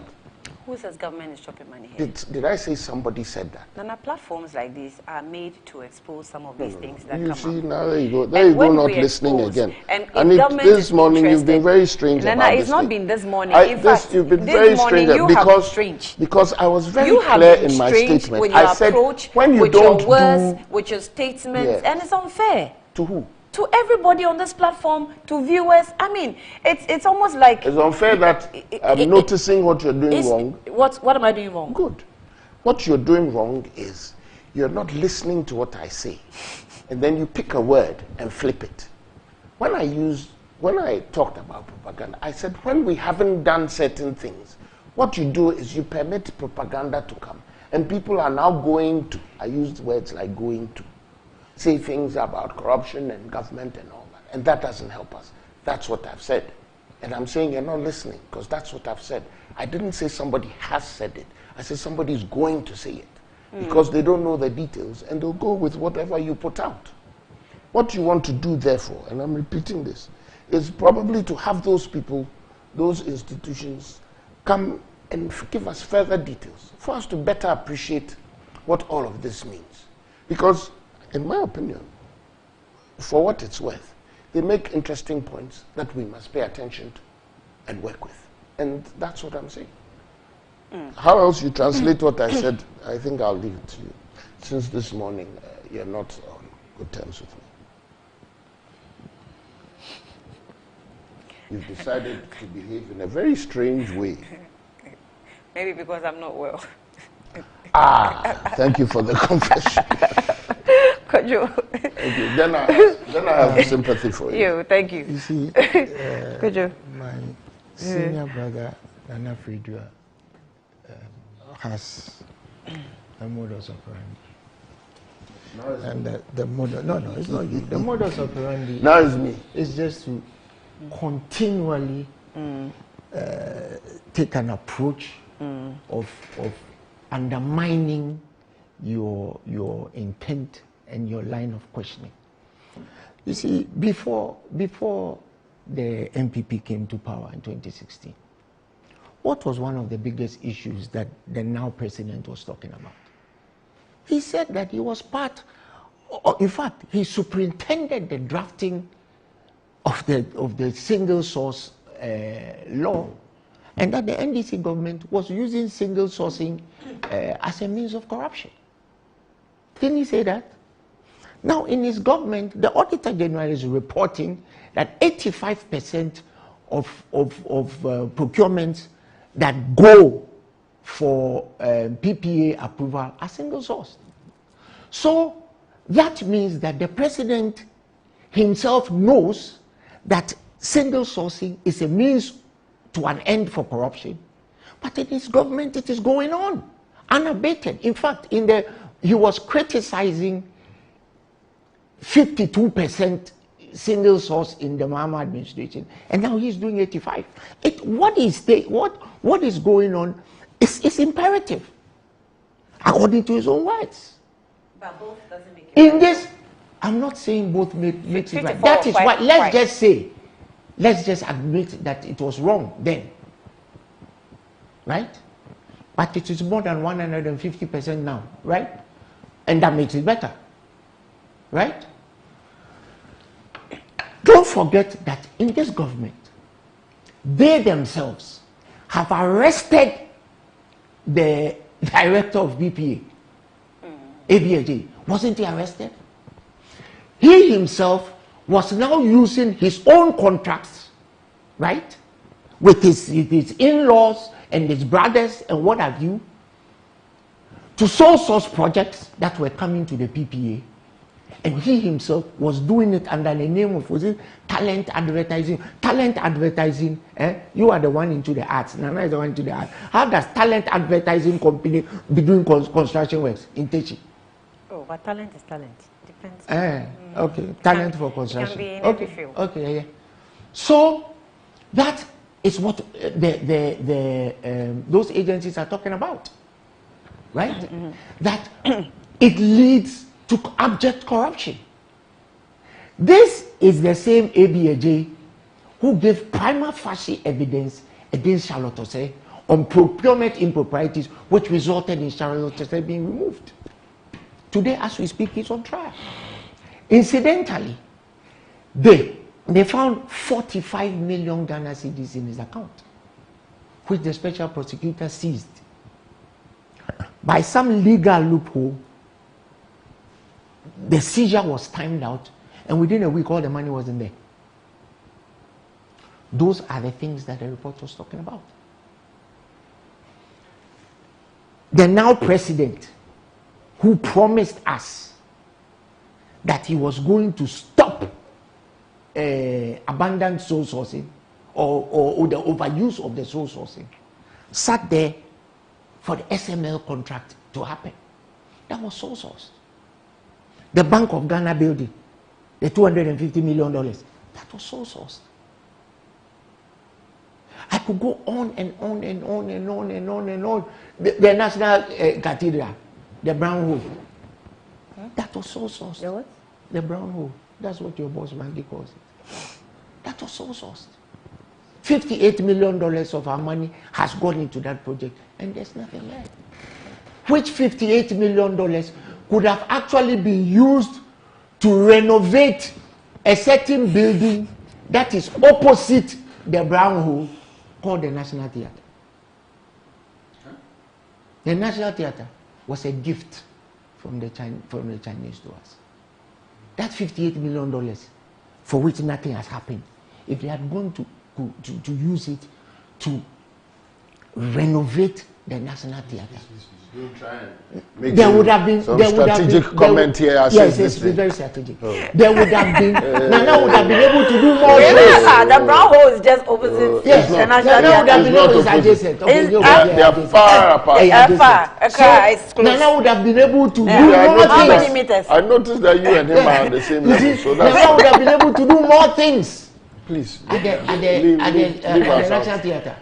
It would have been able to print more textbooks for our children. It would have been able to pay more teachers, train more nurses, train more doctors, fix more roads. But as we speak today, there's absolutely nothing there. For $58 million, there's absolutely nothing there. That is what the report is talking about. And so these things absolutely needs to stop. You see, we cannot go on the way we are going on in this country with the things that are going on, especially under this administration. Because what they promised to do and what they are doing are complete variance. Right? It's a complete variance. Everybody knows that, except those who do not want to see. And I am not here to point accusatory fingers at anybody. I'm just saying that these are the facts. 85% of contracts that go out to the PPA are sole sourced, and they are approved. Indeed, in the case of some of them, they are actually ratified. You know what ratification means? It means what the people go and do whatever they want to do, and after they finish, they bring it to the PPA, and the PPA do what they want. It's shocking. But the same people who used it as a means to come into power will tell us that it's nothing. Now it's nothing. Talking about the means, as in the means to come into power, if I'm borrowing your phrase, it is like those are the captions of the excerpts of the reports that I have. CD depreciation, single source sourcing, inequality remains despite increase in per capita income. We also have rotate personnel at ports for at ports and force GRA staff to declare assets, and some of these things. Those were, I would say, very leading points that were critiques of previous administration anyway. So Nana actually indicated that GII and ISE are credible institutions, and these are institutions that have come up with facts. And Nana, the caption of their report is, let me read so that I get it correctly. It says, a critical assessment of the 20... copies of this thing you're reading? Because I don't have it yet. But when I get it, I'll send it. No, when I get it, I'll send it to you. A critical, but you can also search for it. I mean, you can also get it. I have to search, but you didn't tell me before I was coming that I got this morning, actually. Yes, and yet you have me, you got it this morning without preparing us. You want us to talk about it. They published it about 4 hours ago. Yes. These are issues but that you want us to talk these about are issues that are not new on our table. So then why are you reading it before you tell us about it? We even analyze based on no facts. But these institutions serve us with facts because they go into the field and you want us to talk about it this morning. Just as you put these on the table, you should have given us that. That's what I'm saying. You want this one? You should have given it to us. Annie. That's what I'm saying. You can have it. No, but you're reading, aren't you? No, don't worry. It's fine. Annie. No, you can have then it. give me all that you have. It's fine. You can have it. I can give it to you. Yes, yes. And then continue. When Yeah. Is that all right? when this Yes, gov- therefore, that's when all. this government took power, Yes. you remember that the vice president, who was the head of the economic management team, Yeah. told us that. How come he knows a lot he- about what you are reading? He has logged doesn't up know. the because I read. Your vice president said we don't read, so maybe you two should read. But you were given the information to read, weren't you? Oh no! I'm very proactive Are you? on Are you? on Are reading. you? I read about the That's the rest of countries. us. In spite of what the vice president said, we don't read. The vice president But said you, that dear, you he pay- has you- locked up. you listen He to has him. locked up the currency, the currency depreciation. He has locked that up. He has given it to the IGP. And IGP they promptly sacked with 3 weeks left for him to go to retirement. So I'm presuming that we should recover those keys from the IGP, because the rate at which the CD has plummeted since these people took over from 4 CDs to almost 16 CDs as we speak today. If we don't find the IGP and get the keys, Asembeba, it is the basis for all the. It is. Continue. It's nothing to do with what you're saying. Quick question, please. What's the source of this document? He said wrote this. Yes, those are excerpts from their reports. So we're yet to get Sorry, the full please. detail of the reports. No, that's all I wanted to ask. It is the source of all our problems today. The currency depreciation. And the person who was the head of the economic management team is now telling us that, oh, Debbie and me, I was only a mate. So when you give me the presidency, then I will begin to resolve the problems. This government has instituted over 40 taxes, new taxes. You are talking about issues at the port. And look, we have handed over warehousing, simple warehousing, to foreigners. So if you bring a car into Ghana today, if you are not careful, you will pay more demurrage than duty. Right? Yeah. And that money does not go to Ghanaians, it goes to foreigners. As we speak today, right, we were able to take COVID testing at the airport and give it to a Nigerian company that was not registered at the time that COVID came. All of a sudden, they were experts. You know that story. That company ended up making $87 million, and the government of Ghana made 10. As we speak today, we have handed out ambulance contract to a Nigerian who happens to have friends in very special places. Same modus operandi. You've been hearing of our Blackwash reports, right? Those are fact. It's not fiction. The ambulance, Mr. Stephen Okoro, happens to be a business partner of the president's daughter. This is the same president who stood at Nsawam and criticized President Mahama for handing out contracts. As for him, his wife will not distribute contracts. As if Madam Lord Mahama was distributing contracts. What is he doing? What is he doing? Has he not heard about what happened? Why is he not taking steps? Whilst he is prosecuting the minority leader, or was prosecuting the minority leader for simply signing, right, a letter of credit. So the double standards and the incongruent standards are visible for all of us to see. Annie, we could sit here going on and on and on and on about the things that this government has done while in government. Right?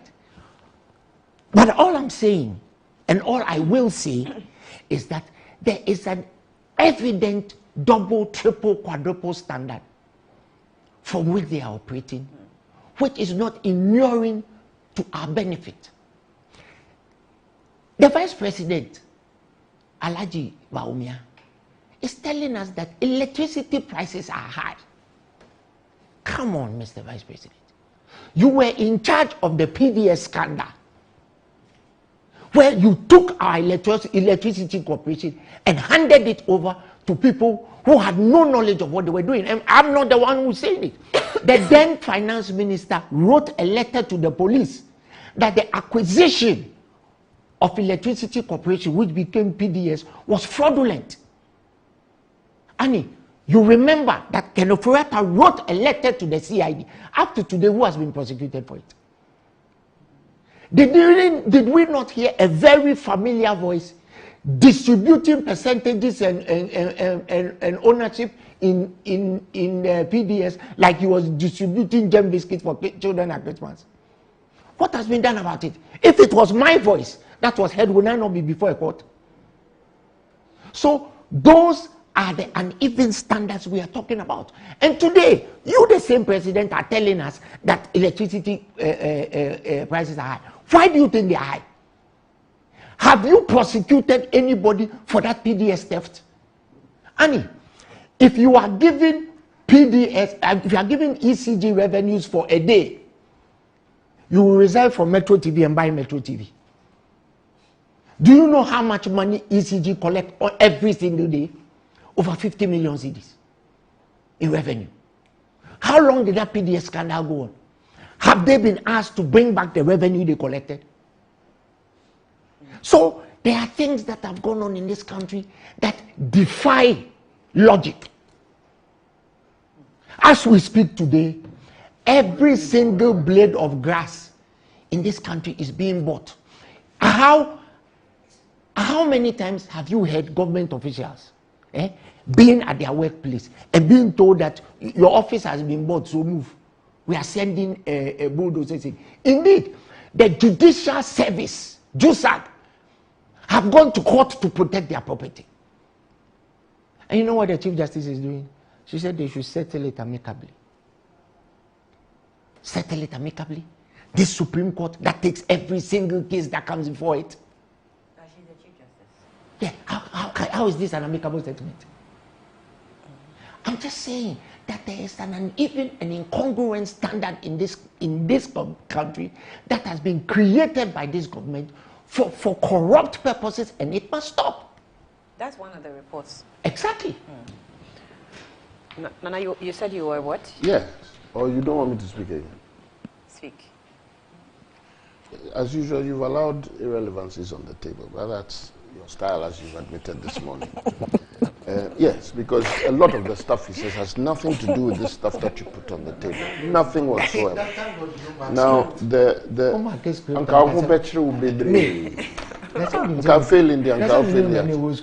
issue on the table, and I haven't even finished reading the other documents, but just this one thing that you've given to you have nothing to do with what he's saying.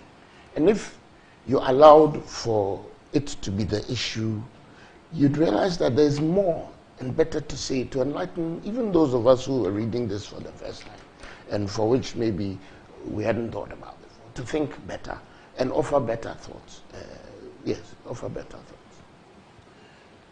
If you want to talk about what the government has not achieved, the balance sheet on achievement for the Akufo-Addo government alone, of all the NPP, the two NPP, if we took only Akufo-Addo's government, cannot be matched by the NDC, regardless of all these diatribic things.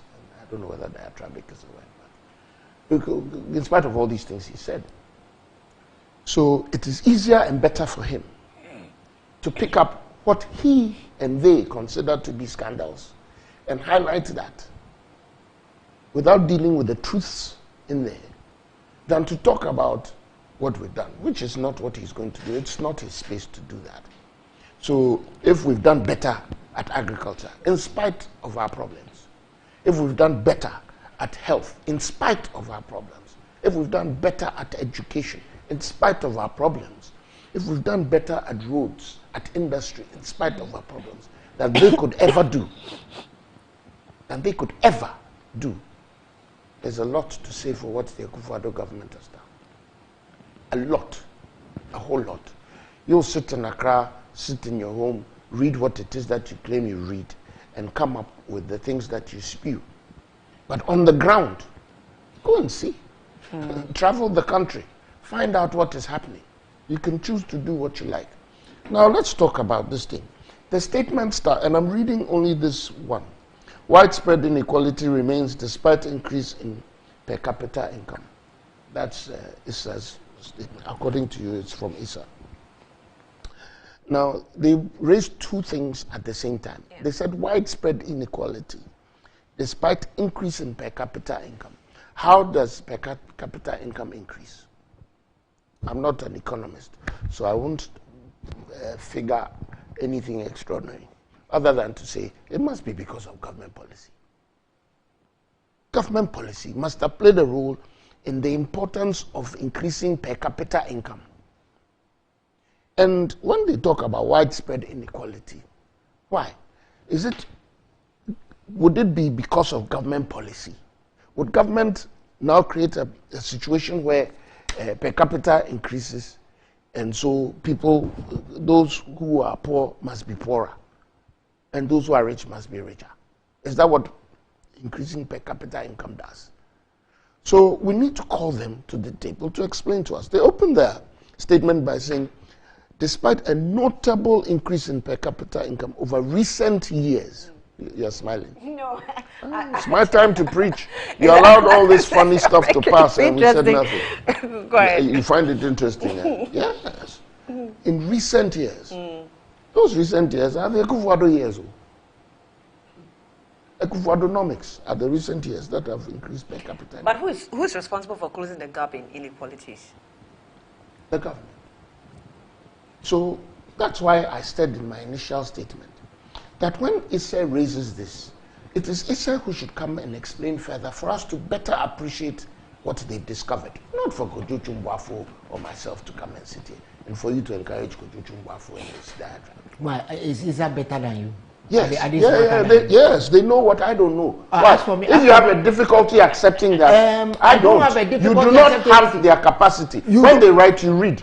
You don't go and write for them to read. So please, I don't wait for Issa. I didn't wait for Issa. That's your problem, not mine. I didn't wait for Issa to know that the issue on the table is an Issa observation. That's your problem. I don't need Issa to come and tell me that you people are damn corrupt. Now all the institutions that fight corruption have been empowered in this country. Empowered by if who? You are a man of salt, go to those institutions. Empowered by who? Take information and names and let people be held responsible.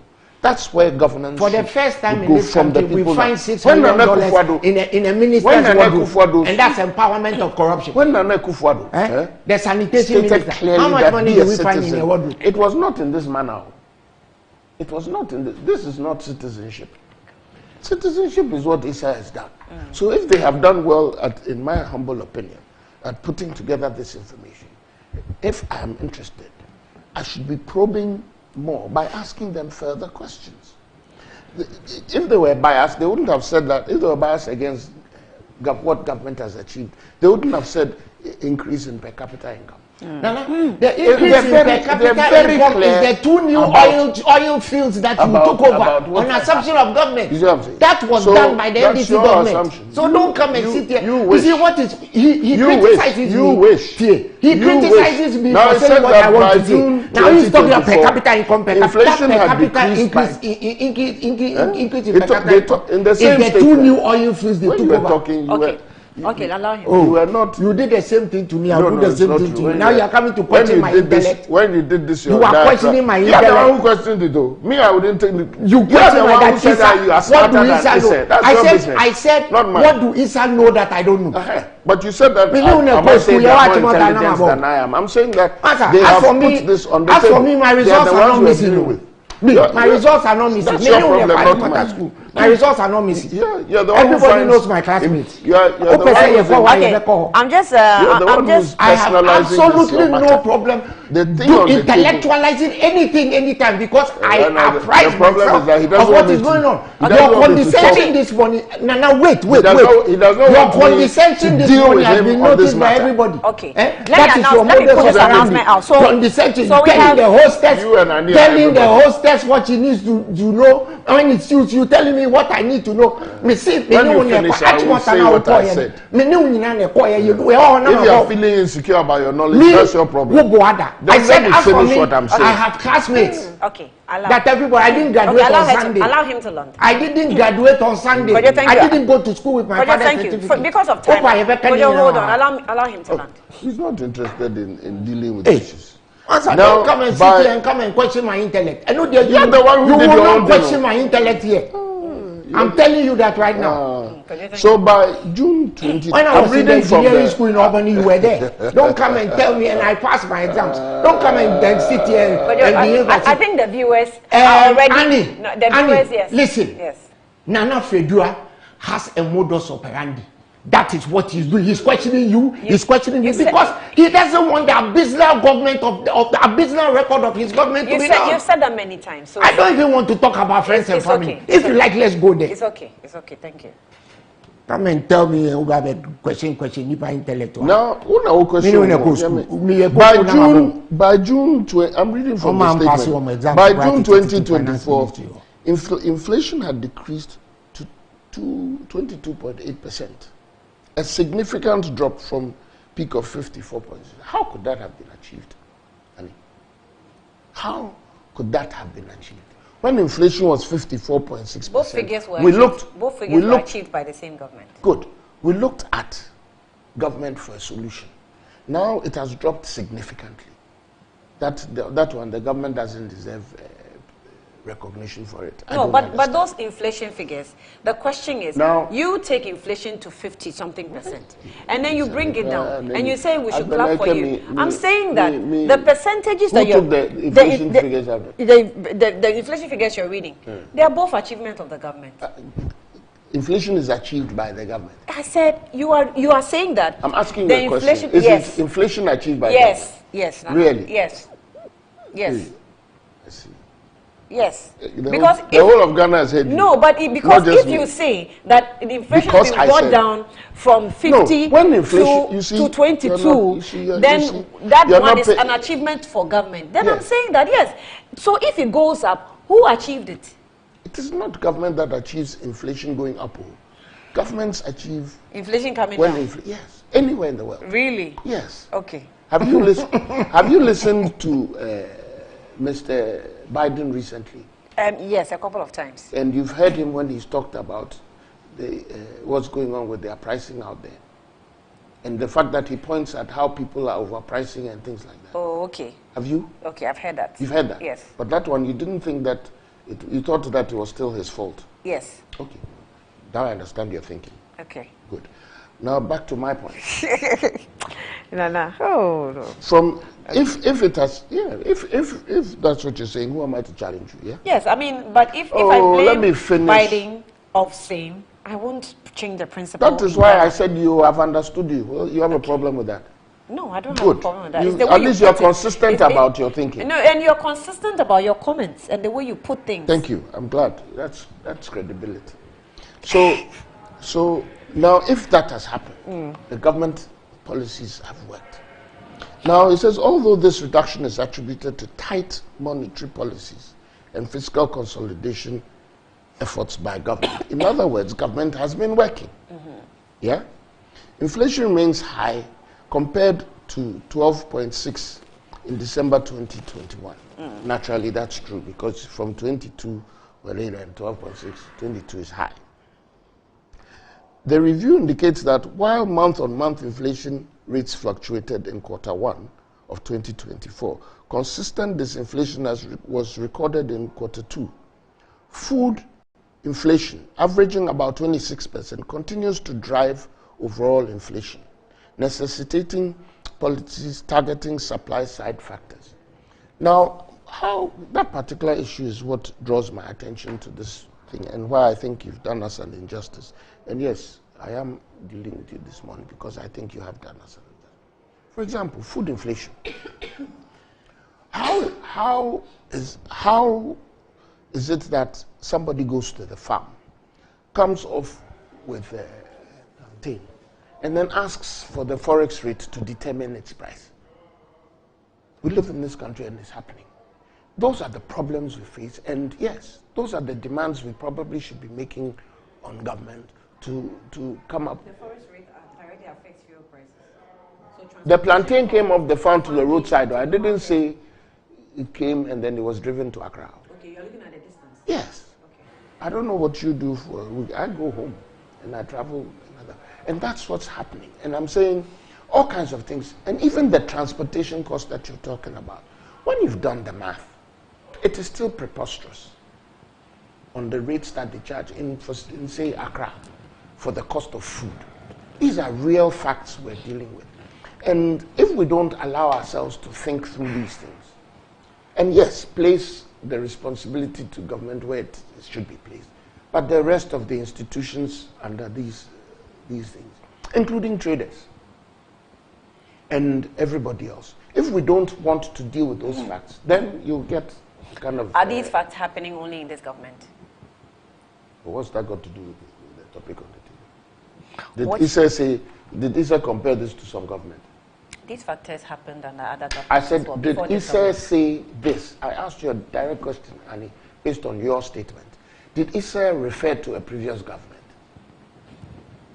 Why would you do this to a discussion of this nature? Did Issa refer to a previous government? Nana, what are you talking about?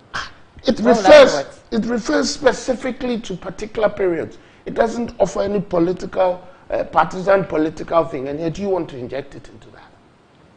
I haven't even touched that. I haven't touched on. So why did you say that? I haven't touched so on why did you say political So why did you say previous in my government? question I so asked, why did you say the question government? was on governance. Yes. Not on politics yes. or party. What was the relevance of the question? If you don't see any relevance, ignore the question. No, I can't ignore it. I need to understand why you asked that question. No, Nana, if you don't see the relevance, you ignore the question. I find this very strange. Very strange. It's very awkward. You know, now... And now you continue. So, for me, it allows us to actually go to the sources of our problems. I recall when the previous agriculture minister set up this market thing where he sought to encourage people to buy almost directly from farm gate by bringing it into town and that. While we knew that it was not sustainable, it was to make a point that we all somehow never discussed beyond the period that it happened, which was that pricing has become outrageous, and we need to nip that in the bud. Government must give us some direction on that in some form. But we as citizens also owe it to ourselves to do something about it. When, again, you go to the US and other places where we like to refer to a lot, when we think we're looking for solutions from them. When prices are getting out of hand, people react to that. People deal with that. They don't leave it only to governance. Government does its part, but the people react to that. In our case, we just keep buying. And when we buy, then the price keeps going up, and we lose. I'm saying what Issa has raised is crucial. And there are other very important points like that in their statement. I didn't finish reading it, and it was my turn to speak. But I think that for those who are interested, I think that they do a small service than we've been able to deal with on this show. Well, so okay, it would be good for them to go back to the document. And just a moment, I'll come back to you. So we have a program to pick, regional town hall meeting, Greater Accra region. And this is as part of our standing payment for, okay, this one is not for you, but this is a regional town hall that we have to pick within the Greater Accra region. Is headed by Honorable Daniel Titus Clover, the regional minister, finance minister as well, Mohammed Amin Adam, and then also Fatimatu Abubakar. Honorable Fatimatu Abubakar is information minister. We're picking it at 10 a.m. As and when the feed is ready, we will pick it. So just stand by and we'll give you the details of that. Annie. But you remember Famous? Annie. My good friend. Famous says that we're behaving like jilted lovers. You and I? Yes. Oh, Famous. I like the way you read the do you remember a certain government cowrie shells? Do you remember a certain government policy for planting for food and jobs? Yes, of course. We have spent over 2 billion cedis year on year on planting for food and jobs. What have we gotten out of it? Today, Nana Fedua is blaming traders who have to sit in transport when the transport operators have to buy fuel for 72 cedis and come. How many people? He says he goes home. How many people have the opportunity to sit in a car and go where they come from? Eti se me fi chichiria. Me ko chichiria na me ko to body.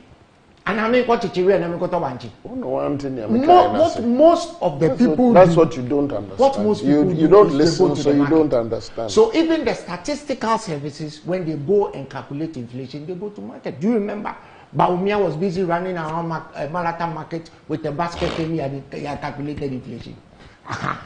So but I presume he said the same by going into the market. And therefore, that's where they would get the information. They have increased their price arbitrarily because they have indexed their food prices to the dollar, forgetting that most of the food is transported, and the transport you have to pay. You are not in the food space, so you don't know. So I'm telling you what happens. Let me tell you the pillars of planting for food and jobs: subsidized seeds, subsidized fertilizer, e-agriculture, market opportunity, and free extension services.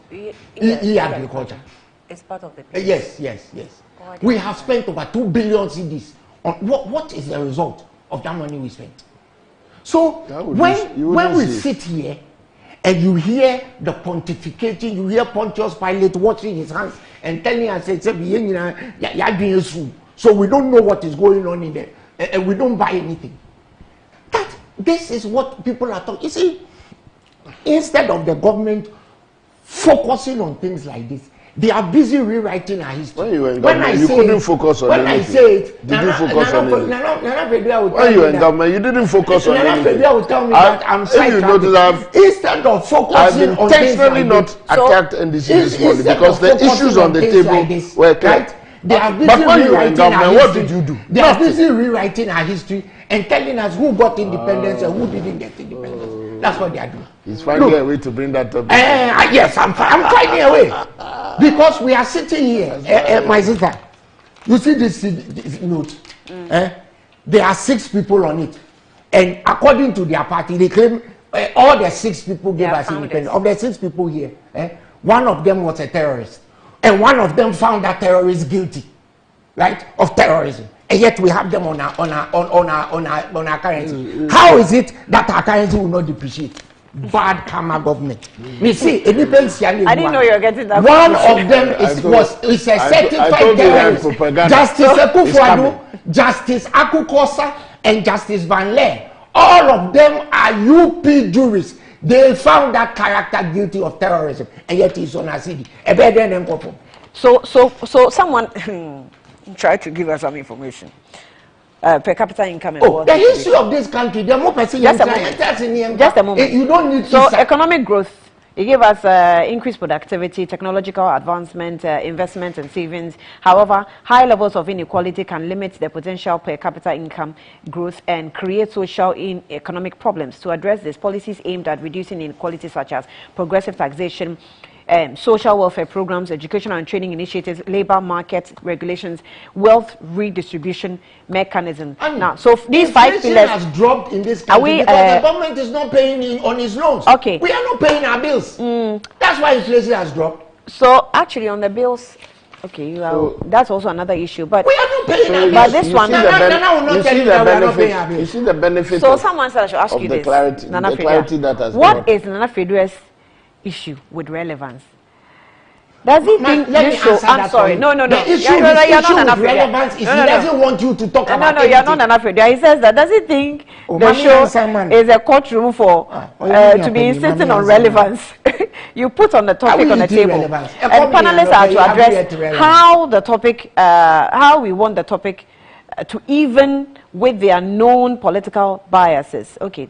So you put the topic on the table, and the panelists address the topic how they want to discuss even with their knowledge or their known political biases.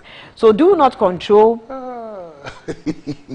Even you can't read what the person says. Okay, you do not control how panelists choose to address the said topic within their allotted time frame. So you may only call the panelists to order when they make insulting remarks, which you can insist they retract. But this attempt to gag his fellow panelists because in his opinion, he feels the approach was not relevant to the topic. Who is he to judge or determine relevance? Besides, like I said earlier, your show is not a courtroom to be arguing on raising objections based on relevance. Nana, this is actually from a military man. I'm not going to mention his name. You mentioned his name? No.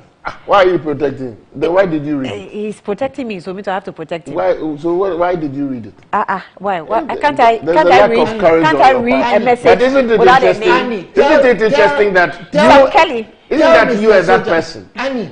Also want to guard Annie, you? tell Mr. Soldier. Tell Mr. Soldier that Nana Fredia, and I've known Nana. Yeah. Almost What, were you going to call me Nana Fredia Mensa? No, sorry, Nana Fredia. Sure. Hey, Nana That's a big man's name. You cannot be calling Nana Fredia Mensa was a very serious person in Ghana. Don't sully his name with your politicking. He doesn't want me to talk. Okay. So Annie does Nana really need to be on this program? He seems not to be interested. Okay, Nana this morning the comments are not. But Nana Sunkai he was talking about. Yeah, you allow me to read a comment. So it says that Nana seemed not to be interested in commenting on any issue that concerns government actions and inactions. His approach is not helpful. He's making viewers like myself lose interest in even in a program. That's not what we want. Let's reconsider who comes on the program for and on behalf of all Ghanaians. Somebody wants to be sacked. Okay. Someone actually said that. Because they would rather so Nana came on the program and is asking you to go and bring Ise when you have that document before you. Okay. And Al-Hassan, let me respond to that. Meituna says that. Who asked that question? He didn't add the name. For that person's knowledge. If I didn't ask for this from Annie read it without my understanding that this was on the table. I don't know whether Kojo Chumbafu had a copy, but I didn't know it. You cannot come. No, you allow him. No, why? Allow him. What's your point? Your dexterity. What's your point? Just basically, Annie is biased. Did you have this? No. No. So why don't you let me speak? But why did you have to say that? No, he said he doesn't know. I said I don't know. Did I know? So this, you see, it's funny how you're right. So that person must understand that it is important that when we're coming on this program, as much as possible, we know what we're about to talk. Newspaper review. Good. So when the paper comes, it's why you come early. You come and read the paper before the topic comes in. If you have issues, you put it out there. If you don't, you keep quiet. Okay. So that person and people must understand.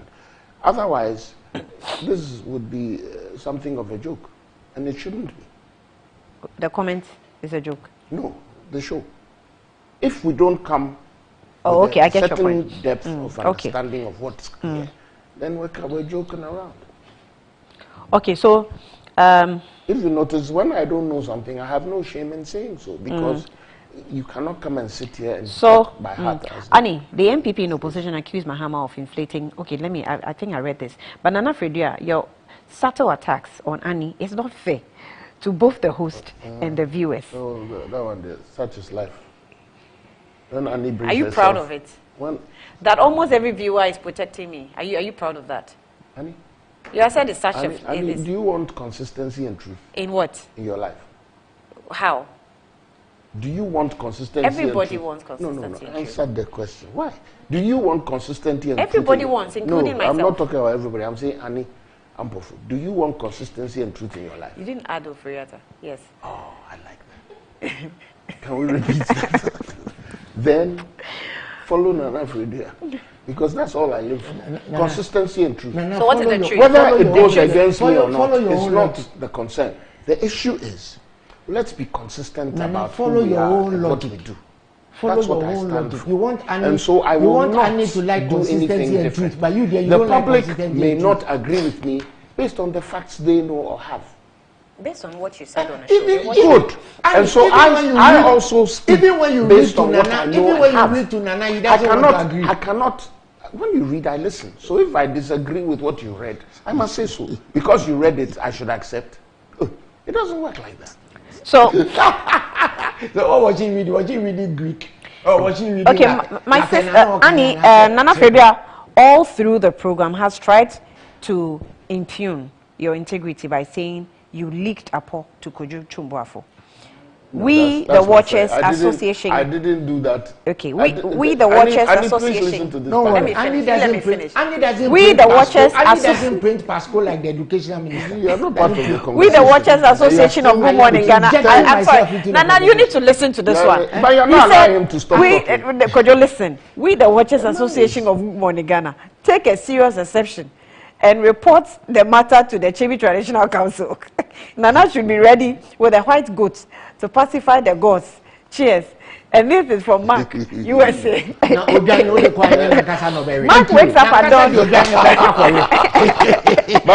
Annie, let them understand. Where's the first part of the statement? I was going to say something about it. Now you made it. That you have tried impugning my integrity. Yeah, that I leaked something to. That's not fair. He said I did that throughout the show. I only did it once. No, you did it 1 twice. minute. You did it twice. Twice? Yes, in you a did minute. It twice. In a minute. It wasn't throughout the show.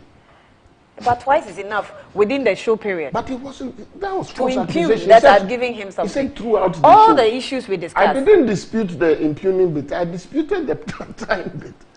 Yes,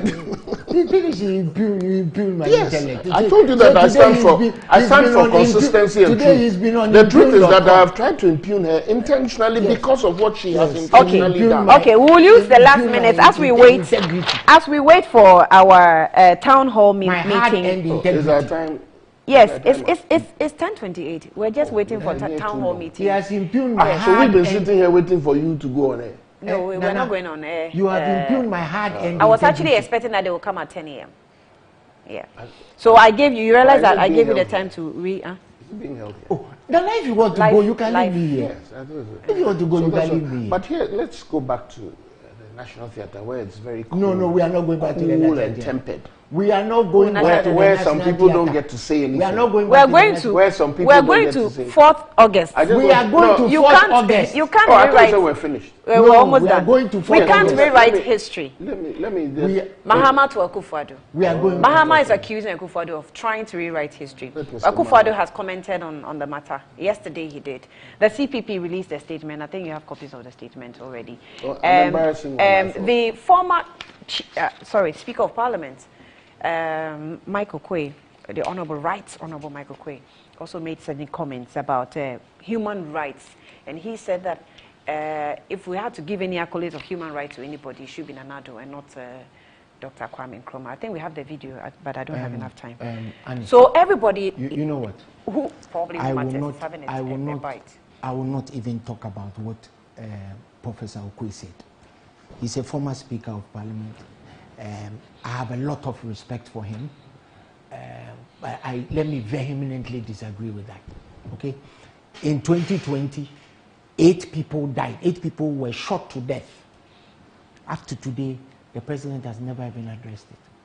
No police inquiry, no, no criminal proceedings, nothing. I could go on and on and on, but so I disagree. But let me talk about the founding of this country. You see, in 1891, in 1891, a certain gentleman called Jacob Wilson spent his own money to send a deputation to Queen Victoria about the land bill that the colonial administration had put in effect. In fact, if that land bill had stood, Ghana would have been like Rhodesia, right? Because the colonial administration was simply allocating our land to white people. That is what that land bill was supposed to do. And Queen Victoria stopped it, right? So, when we are talking about people who have contributed to our independence, there's so many of them contributed to our independence, including Corporal Sergeant Adete, Corporal Atipo, those who died at the Christiansburg Crossroads. These big 6 that we talk about, if you know the history of it, the big 6, they were actually big 8. But the helicopter was not big enough to ferry all of them. And of the big 6, 5 of them denied culpability. Only Nkrumah stood up and accepted responsibility that he wanted independence, he wanted independence now. All over the world, there have been spearheads of independence and their governmental system. If you go to India, is Gandhi. It's not Nehru. If you go to Pakistan, it's Ali Jinnah. It's not Zulfikar Ali Bhutto. If you go to the United Kingdom, their constitutional democracy that they have now was spearheaded by Oliver Cromwell. They accept it after the English Revolution. And we could go on and on and on and on. Right? But what has happened in this country is that a certain group of people want to rewrite our history for their own parochial issues with Nkrumah, because they claim they brought Nkrumah to this country. They have decided that they want to change our history and make sure that Nkrumah is not the one who is recognized as the spearhead of our independence. Right? President Akufo, well, they are trying. President Akufo-Addo said that, and I'm quoting him, let's not pretend like we were all asleep. Do you know the antecedents of President Akufo-Addo's political history? When he came back from the United Kingdom, from Oxford University, for whatever reason that he came back, he went into the CPP. Akufo-Addo was teaching at the Kwame Nkrumah Ideological Institute. So why is he sitting here pretending? Pretending what? That he doesn't know anything about Nkrumah. Well, he has not denied his history of politics. No. What he association. said, and I'm quoting him, that let us not pretend like we were all asleep. So when he was teaching at the Kwame Nkrumah Ideological Institute, what was he teaching? Was he teaching the ideological institute students that Nkrumah is not the person who gave us independence? Didn't you hear what their now vice presidential candidate said in Jubilee Park? Kwame Nkrumah. Oh, you mean? Right? The same He Kwame apologized for it. I haven't heard the apology. You haven't heard? Haven't you read? I'm behaving like Nana. I haven't heard it. I haven't read it. Okay. I'm behaving like Nana Fidwala. You see? Is that how Nana Fidwala behaves? Yeah. That's what I'm impugning. So you see, that thing that they've tried to do over time, and they have gone as far as changing history in books for our children. Yes. But you see, it's not washing. At the turn of this century, the whole of Africa voted on who the most consequential African was. And it was Kwame Nkrumah. When Nelson Mandela was asked whether he has a problem with Nkrumah being the most consequential African, he asked the interviewer, do you know who I voted for? South Africans recognize Nelson Mandela as the promulgator of modern South Africa. But South Africa, he spent 27 years in jail. So if you want to do the arithmetic, maybe we should say his wife. Or maybe we should say those who stood and fought the South African apartheid regime. Because the likes of Governor Mbeki and the likes of Oliver Tambo were all part of the struggle. But nobody has come out and said that he was. And indeed, the person who finally acquiesced to it, right, was actually the white Prime Minister de Klerk. Nobody has said de Klerk is the one who gave South Africa its modern colors. We all accept that it was Nelson Mandela. When you go to the US, who is the person accredited with granting, fighting the British for US independence? Is it not George Washington? Did he fight alone?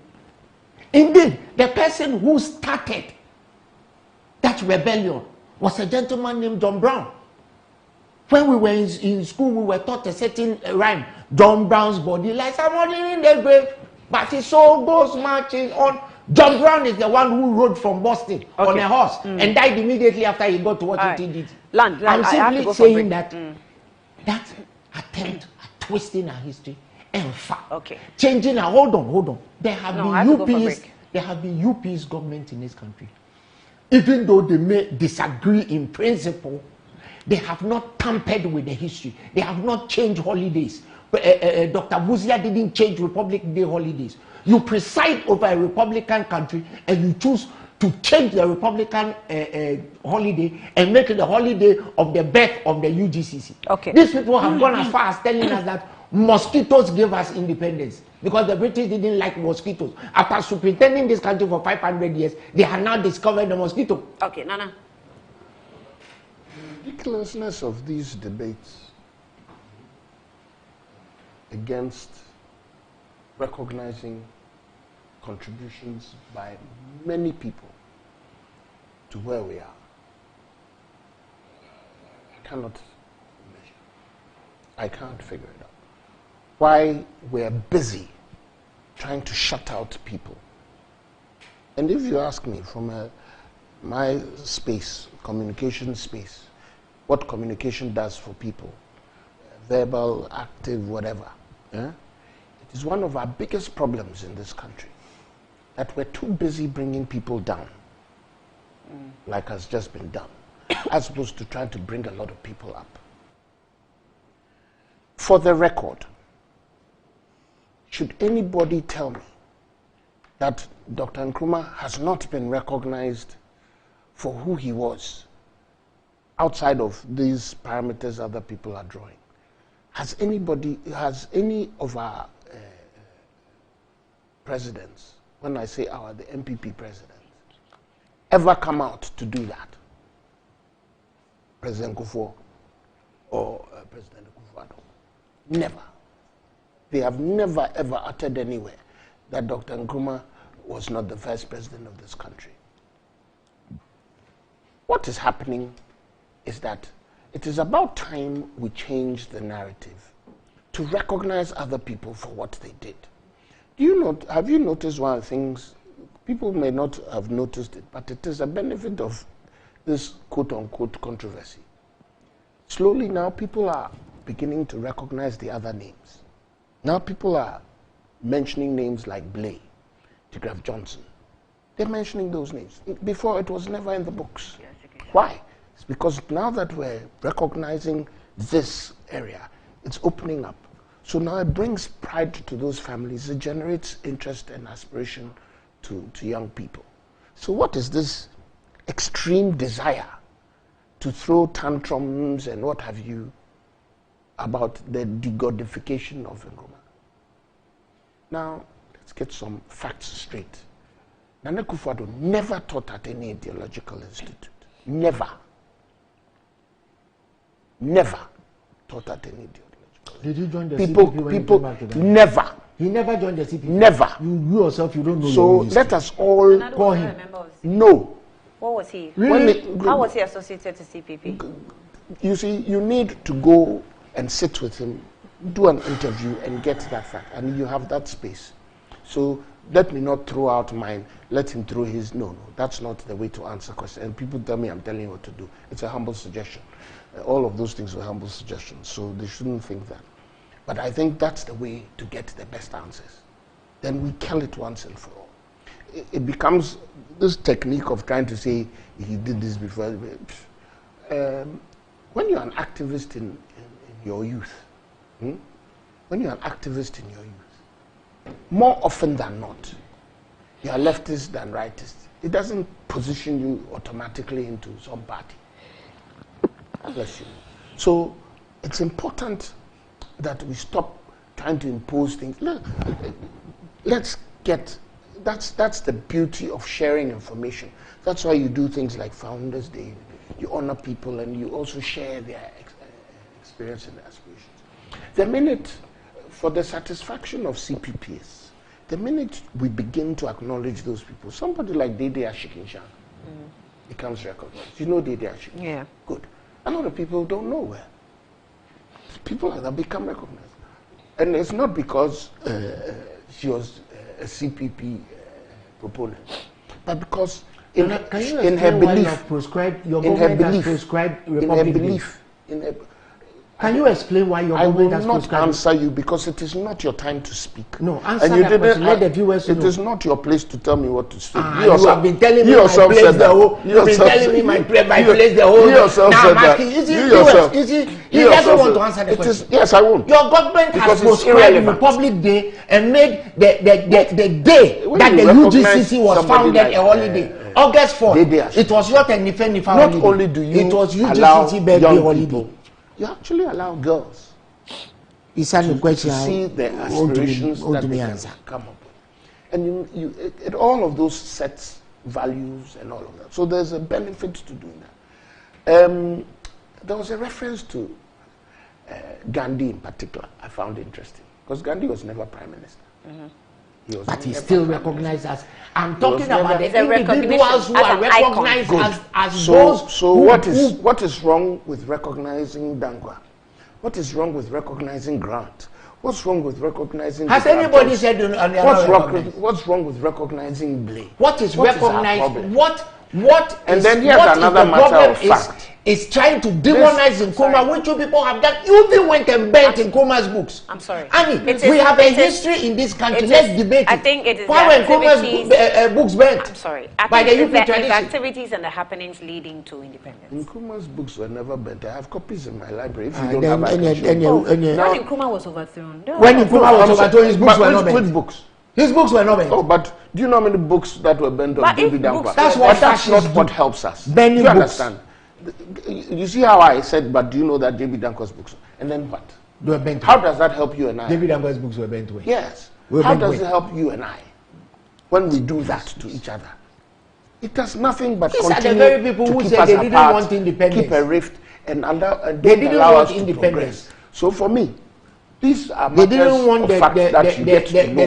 Then you learn from and see that we should not continue on that trajectory. Send representation to the Queen. Things. How can you go to the Queen and tell her that don't give them independence? You see what How can you do that? You see what I told you?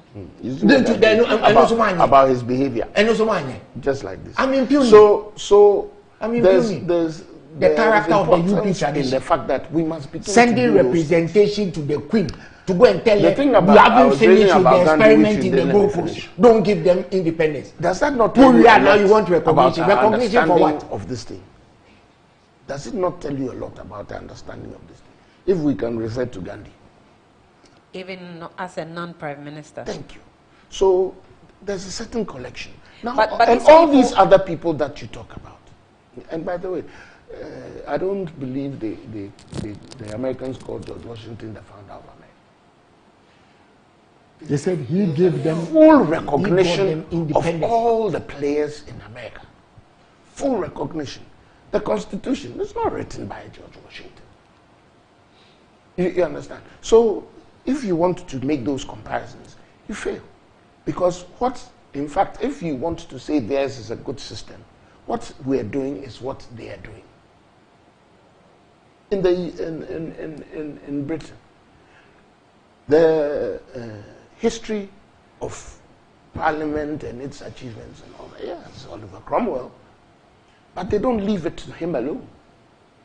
Yeah, but Ghanaians have not left it. Yes, I just made the point to you that up until Nana Akufo-Addo, they are demonizing Nkrumah. Established this Founders Day thing. People didn't know the likes of Blay, Autograph Johnson, and their role in they knew Dankwa, they knew background. Beyond that, how many other people? And then my final point about certain comments that were made by a panelist on one of your shows, probably the show this morning. Thing about Big 8, there's nothing like that.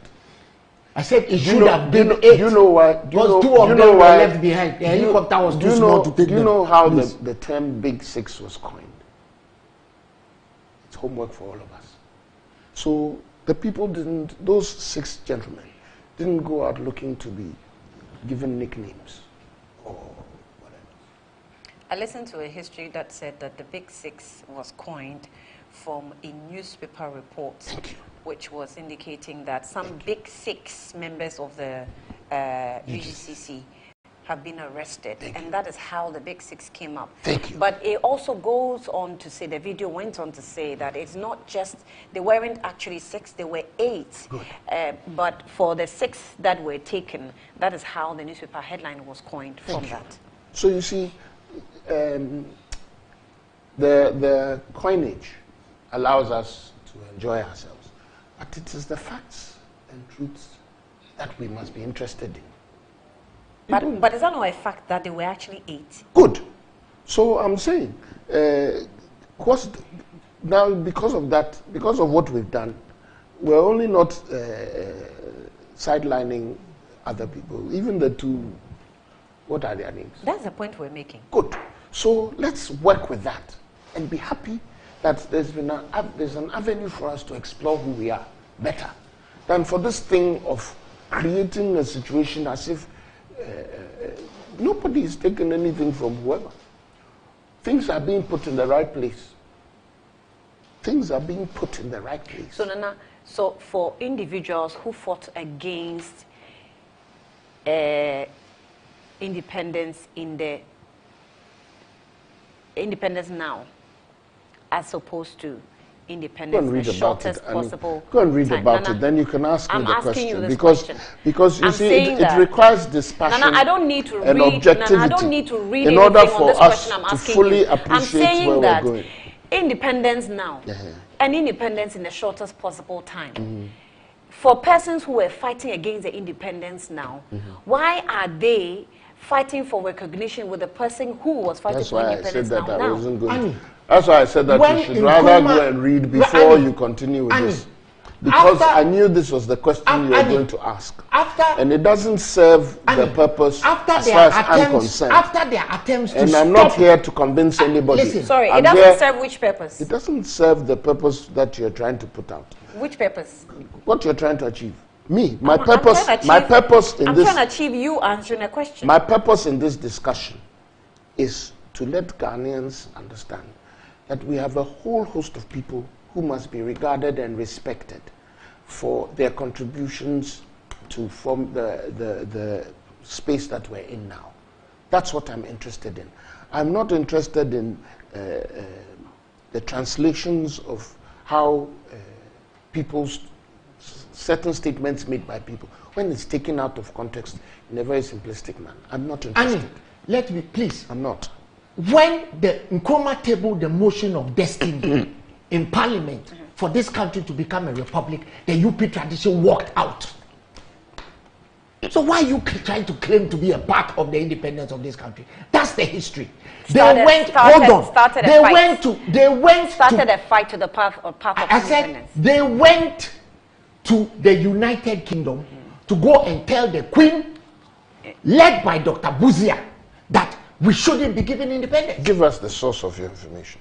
Oh, you should ask them to read. And now you said we should read. Now you haven't read that letter. Because you see, it is they went as far as because. Nana, when you were talking, I didn't talk. Let me speak. Let me speak. It's why it's best. Let me speak. Not you two should read. That because clearly you don't know the history of this country. Because for somebody who doesn't even know, for an Oforiata who doesn't even know that Nanadu came to this country and joined the CPP, you have a real problem. But let me listen. Ask Nana a simple question. Nana, why has your government removed the Republican Day holiday from our list of holidays? A simple question. Okay. If you are not, let me just remind you. Why are we doing this? You will allow me to speak, Nana. Tell me, sir. You people went as far as going to President Kennedy to tell him he shouldn't give us the Akosomo Dam. Okay. So the regional town hall meeting and exhibition is coming of Greater Accra region is actually hosting it. Former honorable member Kwate Titus Glover, the honorable minister for finance Mohamed Amin Adam, member of parliament, and also Fatima Abubakar, minister for information. They are leading. Yes, that's what I didn't say it. I didn't add it. Former honorable member of parliament, and then minister for Greater Accra region. And also Fatima to Abubakar. Is it relevant? Is it relevant that he is former MP? Yeah, irrelevant. Please, we'll take a breather. We'll join them at the venue pretty shortly.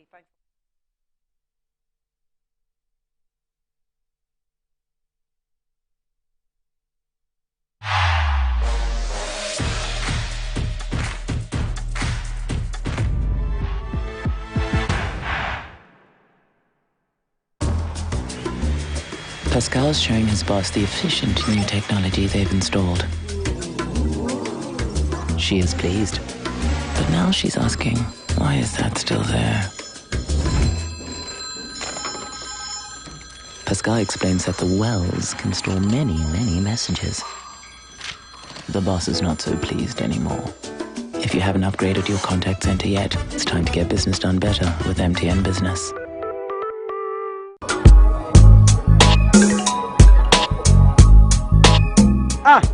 Customer, I don't know who to say.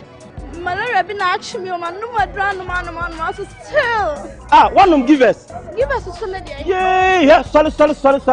What rest of so give us here and don't come down. But so good as so. But for me to give us the and don't come down. Give us about me, sir. Me patron and don't come down.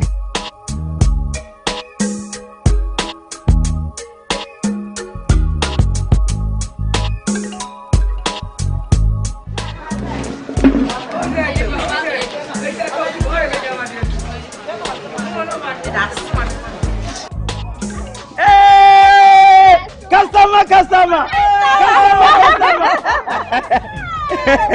Give us that tonto now. Pa. Onuya kayo, oba wa fa furo nom. De o ma no banu fo nom. Akwada wa ni mfie dumie no ono nso nom. Yes. Star 712. Picture this. Kwame in Greece.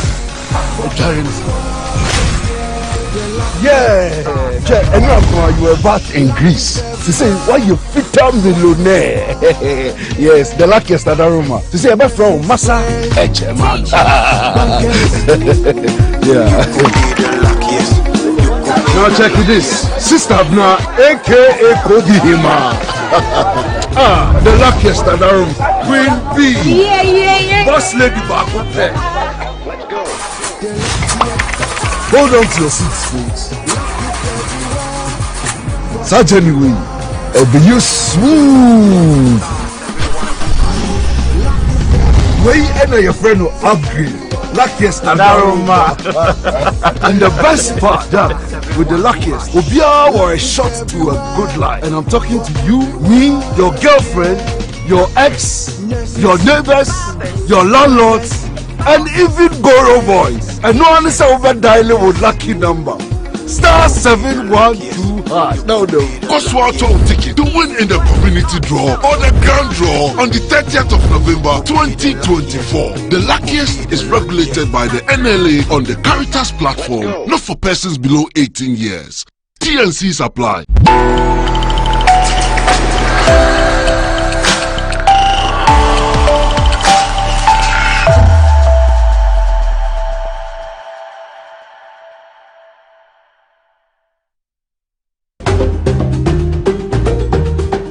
Hello food lovers, join me every week